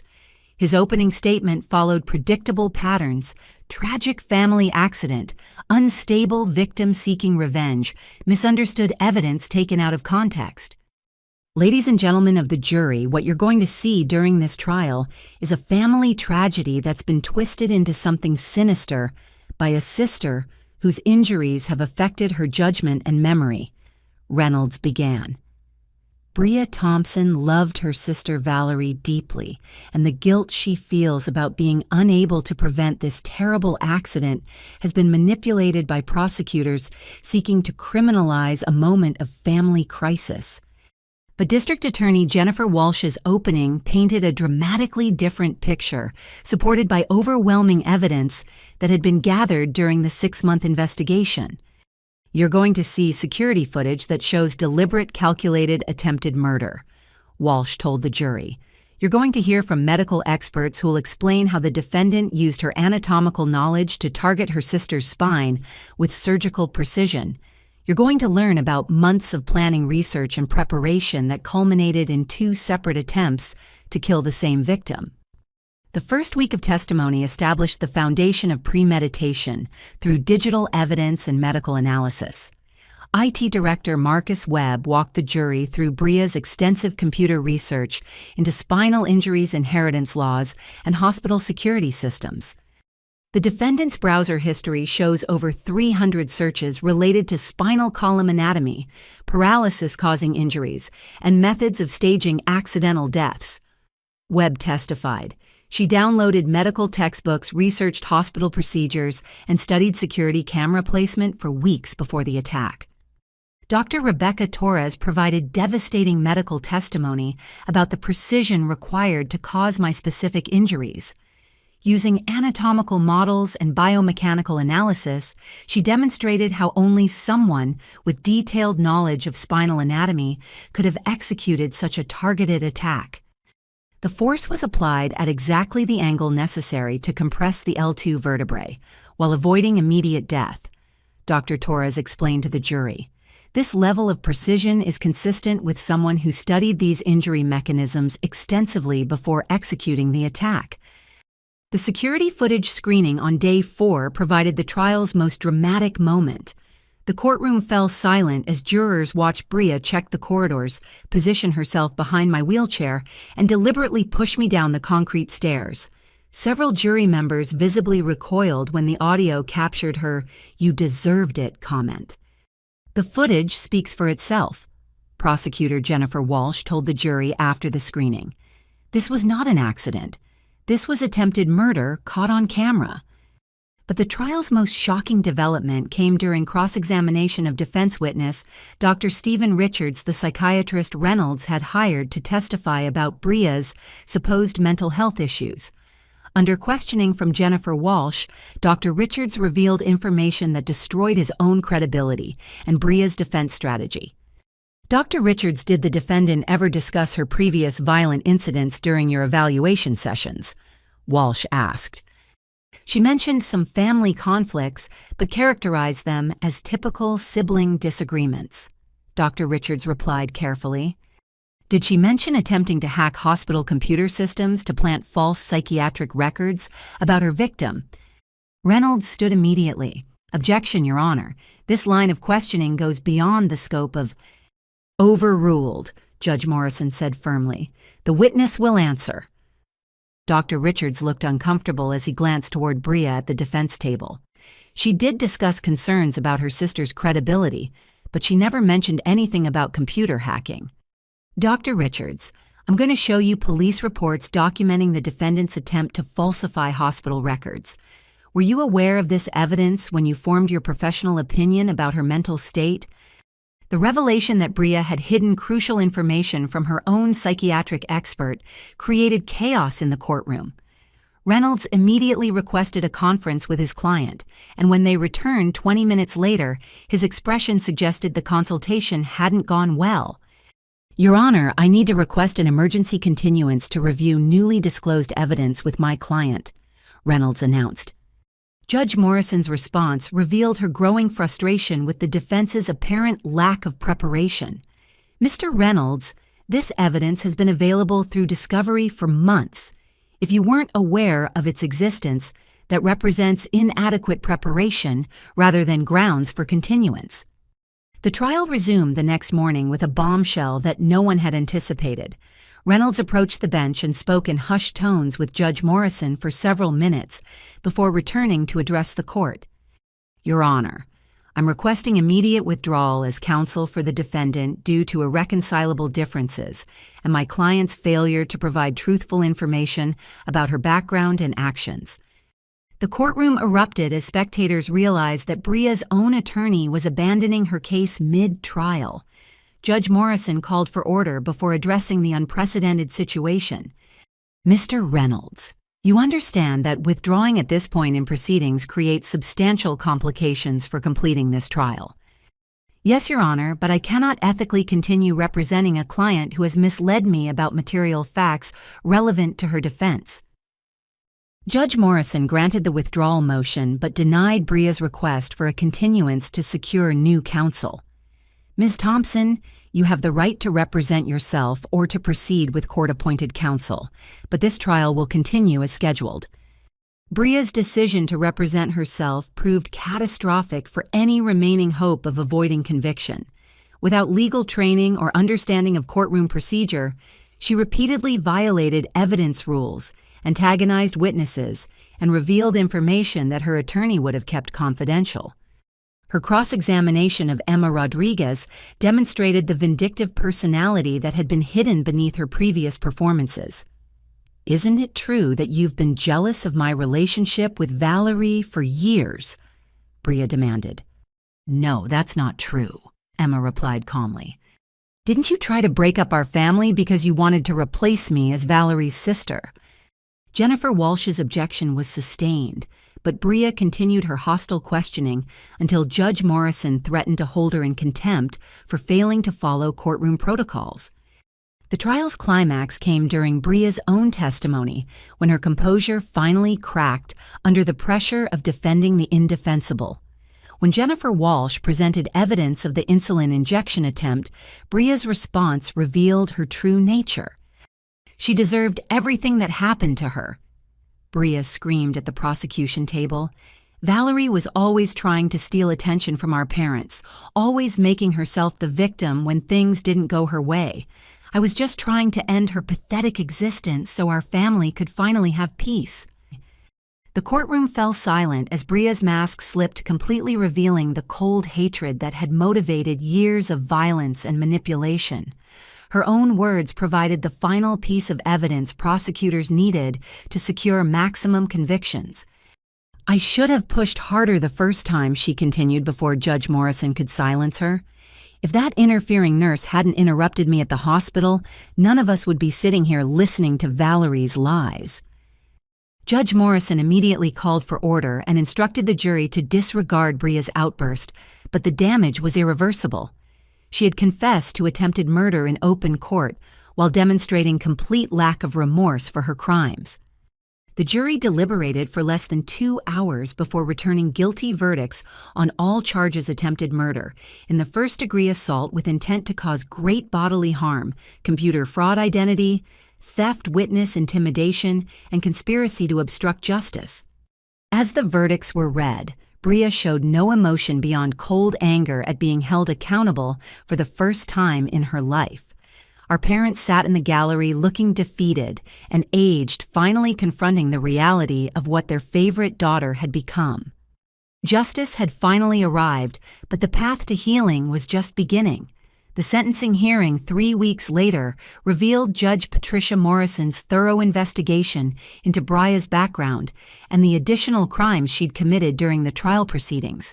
The courtroom atmosphere was somber as Judge Morrison prepared to deliver consequences that would reshape all our lives permanently. Before announcing the sentence, I need to address serious misconduct that came to my attention during trial proceedings. Judge Morrison began her voice, carrying the weight of 30 years on the bench. Ms. Thompson, you attempted to bribe 3 court officials and sent threatening letters to the homes of 4 jury members during deliberations. The revelation sent shockwaves through the courtroom.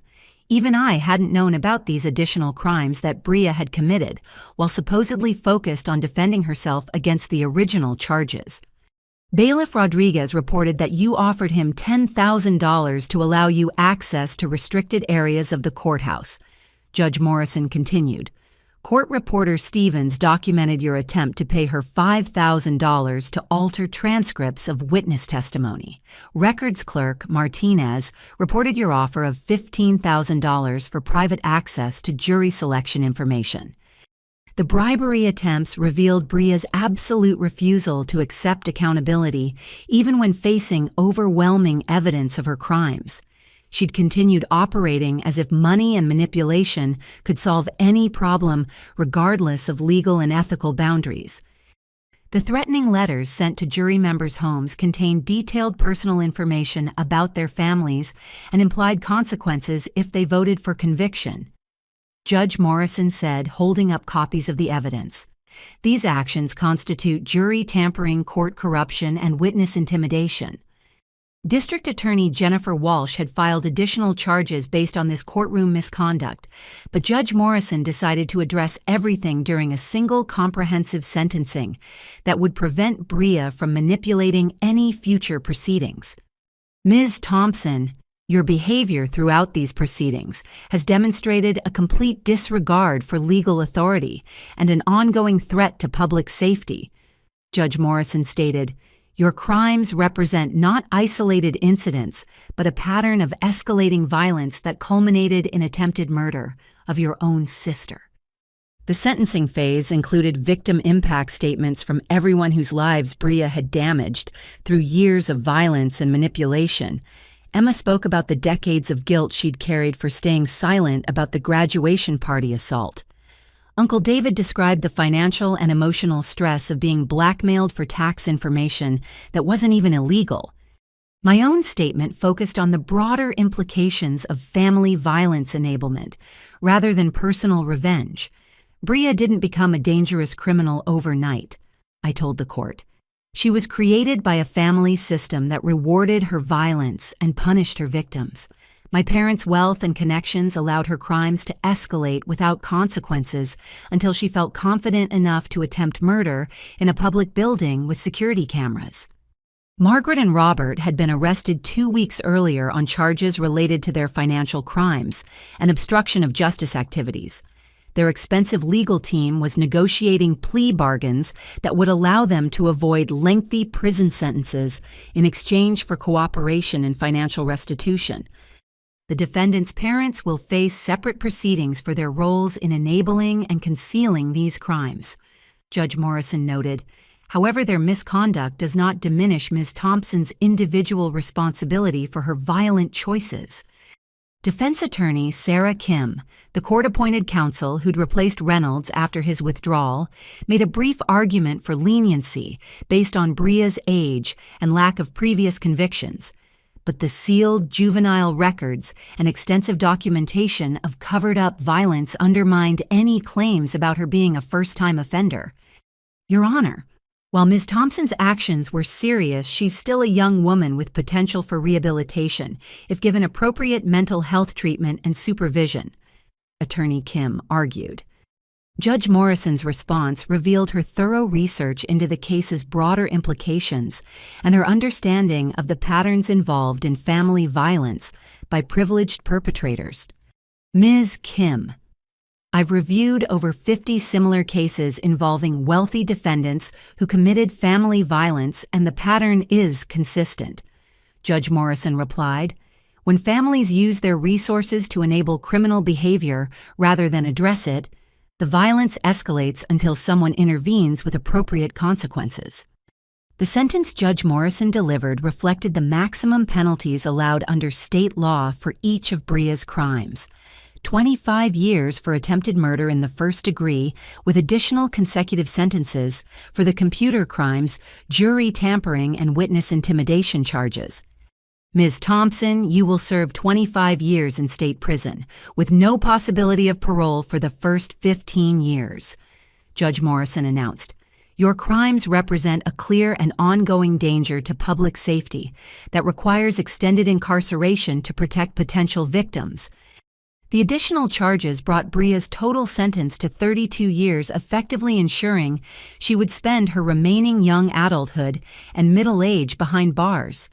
The sentence reflected not just punishment for her crimes against me, but accountability for the systematic pattern of violence she'd inflicted on multiple victims over many years. Furthermore, you are permanently prohibited from contacting the victim or any family members who testified in these proceedings, Judge Morrison continued. Violation of this order will result in additional criminal charges and extended incarceration. Bria's reaction to the sentence revealed the same cold rage that had motivated her crimes. She showed no remorse, no acknowledgement of responsibility, no recognition of the suffering she'd caused. Even facing 3 decades in prison, she remained focused on her own perceived victimization. "This is ridiculous," she said when given opportunity to address the court. "I'm being punished for trying to help my sister end her suffering. If people weren't so determined to misinterpret everything I do, none of this would have happened." Her final statement confirmed what mental health experts had concluded during their evaluations.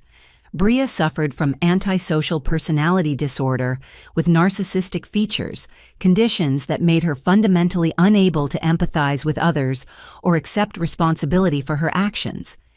The defendant's complete lack of remorse and continued attempts to justify attempted murder demonstrate why extended incarceration is necessary, Judge Morrison observed. She represents an ongoing threat to anyone who might challenge her control or expose her future criminal activities. As court officers led Bria away in shackles, she turned back toward the gallery where our parents sat, looking devastated and aged.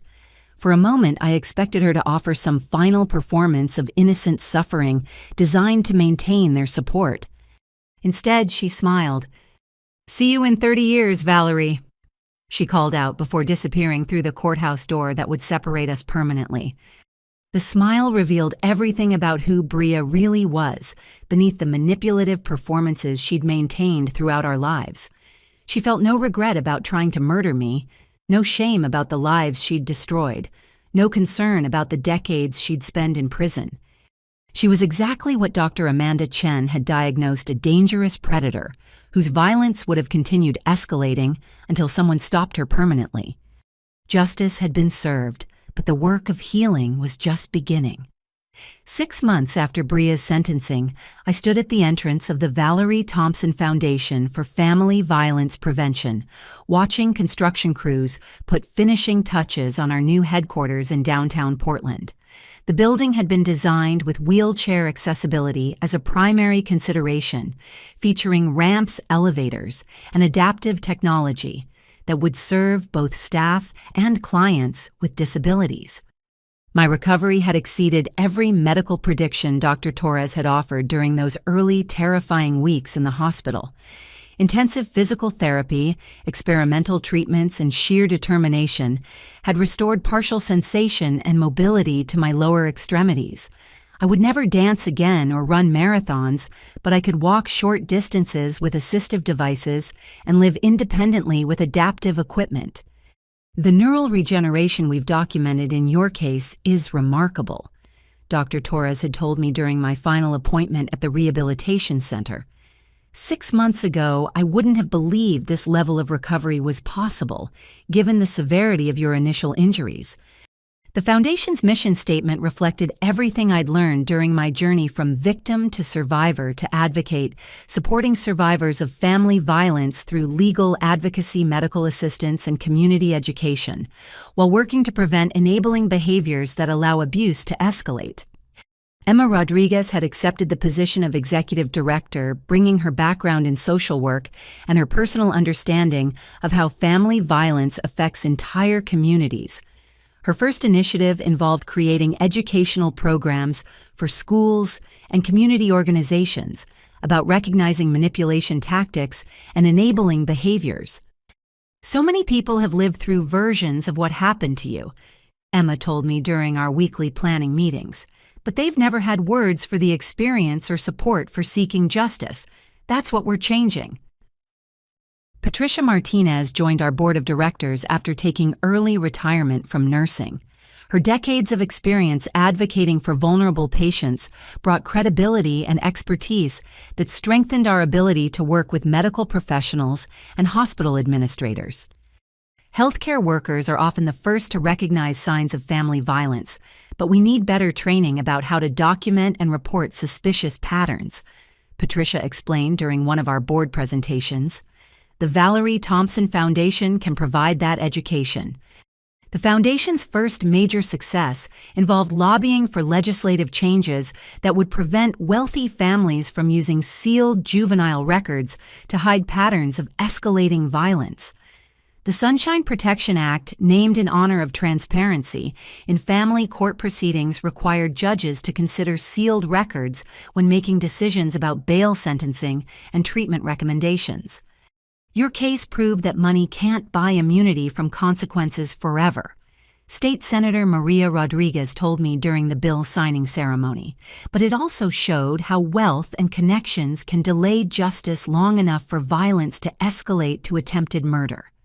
District Attorney Jennifer Walsh had been elected to the state legislature on a platform of criminal justice reform focused on family violence prevention. Her first proposed legislation would require disclosure of any previous criminal charges against defendants, even if those charges had been sealed or dismissed through plea bargains. Valerie Thompson's courage in pursuing justice despite enormous family pressure has changed how prosecutors approach these cases statewide, Jennifer told reporters during her victory speech. Her foundation continues the work of protecting future victims. "The financial settlement from my parents' criminal convictions provided funding that ensured the Foundation's long-term sustainability. Roberts' law firm had paid significant damages for their role in concealing Bria's criminal history, while Margaret's family trust contributed additional resources as part of their plea agreement. The money can't undo the damage they caused, but it can prevent similar situations for other families," Amanda Foster had explained during the settlement negotiations. "That seems like appropriate use of resources they gained through enabling criminal behavior. My relationship with extended family members had been complicated, but ultimately healing. The blackmail evidence had freed them from Bria's control, while forcing honest conversations about the fear and manipulation they'd endured for years. Many became supporters of the Foundation's work, using their own experiences to educate other families about recognizing and resisting manipulation tactics. "We all failed you by staying silent," Uncle David told me during one of our first honest conversations since the trial. "But Bria made us feel like we had no choice. Your courage gave us permission to finally tell the truth." The support group I'd started attending during my hospital recovery had evolved into a national network of survivors who provided peer counseling and advocacy training. Dr. Rebecca Martinez continued leading sessions while developing curriculum for training programs that would expand our reach to underserved communities. "Healing happens in community," Dr. Martinez always reminded us. "Isolation is what allows abuse to continue, but connection creates the strength necessary for survivors to seek justice." Emma's apartment had become our unofficial secondary office, filled with case files from families seeking assistance and educational materials we were developing for distribution. Her living room walls were covered with thank you letters from survivors who'd found courage to report abuse after hearing about my case. This letter is from a woman in Ohio whose brother had been stalking and threatening her for years. Emma told me as she sorted through the week's correspondence. The police finally took her seriously after she referenced your case and the patterns of family enablement we've documented. The Foundation's legal clinic provided free representation for family violence survivors who couldn't afford attorneys to navigate criminal and civil proceedings. Amanda Foster had left her private practice to serve as our chief legal counsel, building a team of volunteers who specialized in various aspects of family law and victim advocacy. Every case we handle successfully sets precedents that help other survivors, Amanda explained during our quarterly review meeting. Your willingness to endure public scrutiny created legal pathways that didn't exist before.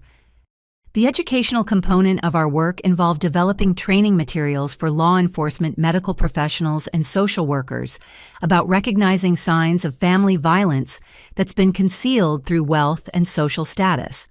The materials included specific guidance about documenting suspicious injuries, preserving evidence, and supporting victims who face pressure to recant their reports. Privilege creates unique challenges for identifying and prosecuting family violence, the training manual explained. Wealthy perpetrators often have resources to silence victims, manipulate evidence, and employ legal strategies that poor defendants can't access. Media attention continued bringing national recognition to issues of family violence enablement and the role of wealth in preventing accountability. Documentary filmmaker Sarah Chen had completed a feature film about my case that premiered at several film festivals before being distributed to educational institutions. Valerie's story illustrates how family loyalty can become family complicity when it protects perpetrators instead of victims, Chen explained during interviews about the project. Her courage in speaking truth despite enormous pressure has inspired legislative reforms and cultural conversations about enabling behaviors. On the first anniversary of Bria's sentencing, I visited the cemetery where my grandmother was buried and placed fresh flowers on her grave. She would have been heartbroken to learn how her family had failed me, but I hoped she would have been proud of how I'd channeled that failure into protection for others. I wish you could see what we've built with the inheritance money Bria was so desperate to steal, I said quietly to her headstone. Your resources are helping survivors across the country find justice and safety. The afternoon sun filtered through oak trees as I sat in my wheelchair beside her grave, reflecting on everything that had changed since that terrible night in the hospital stairwell. The physical scars would never fully heal, but they'd become symbols of survival rather than sources of shame. Dr. Catherine Mills had helped me understand that recovery wasn't about returning to who I'd been before the attack. It was about becoming someone stronger, wiser, and more committed to protecting others from similar violence. Trauma can destroy people, or it can transform them into advocates who prevent other people's suffering, Catherine had told me during one of our final counseling sessions. You've chosen transformation. As I prepared to leave the cemetery, my phone buzzed with a text from Emma. 3 more families contacted the Foundation today asking for help with cases involving wealthy perpetrators. Your story continues inspiring people to seek justice. I smiled as I read the message, knowing that each new case represented another family choosing truth over false peace justice, over comfortable silence. The ripple effects of my decision to press charges against Bria continued expanding in ways I could never have anticipated. The Foundation's success proved that speaking truth about family violence could create change that extended far beyond individual cases. Every survivor who found courage to report abuse, every family that chose accountability over reputation management, every professional who received training about recognizing manipulation patterns contributed to a cultural shift that would protect future generations. I learned that biological family doesn't guarantee love or loyalty, and sometimes the people who should protect us become our greatest threats. True family consists of those who believe our truth, support our healing, and celebrate our victories. Justice delayed isn't justice denied when you have courage to speak truth and people willing to listen. My wheelchair never defined my strength. My refusal to accept abuse did. Sometimes the most loving thing we can do is protect ourselves from those who claim to love us but consistently harm us. The scars from Bria's violence became symbols of survival proof that I'd endured the worst someone could inflict and chosen to use that experience to help others. Walking away from toxic family relationships isn't betrayal, it's self-preservation. And when we choose healing over harmony, truth over reputation, justice over false peace, we create space for genuine love and authentic community to flourish. The work continues every day, and every survivor who finds their voice adds strength to our collective demand for accountability and change. Have you experienced family violence or enabling behaviors that protected perpetrators instead of victims? Your story matters, and speaking your truth can help create the changes necessary to protect future generations. What would you do if you found yourself in a situation where family loyalty conflicted with personal safety? Share your thoughts and experiences in the comments below, and don't forget to like this video if it resonated with your own journey toward healing and justice. Please subscribe to our channel for more stories about survivors who refused to accept abuse and chose transformation over silence. Your engagement helps these stories reach other people who need to know they're not alone, and that justice is possible even when it seems impossible. Share this video with anyone who might need to hear that speaking truth about family violence isn't betrayal, it's courage. Together we can create communities where survivors are believed, supported, and empowered to seek the justice they deserve. Thank you for listening to my story and for supporting survivors everywhere who choose healing over enabling truth, over reputation, and justice, over comfortable silence. May your own journey toward wholeness be filled with genuine love, authentic community, and the peace that comes from living your truth.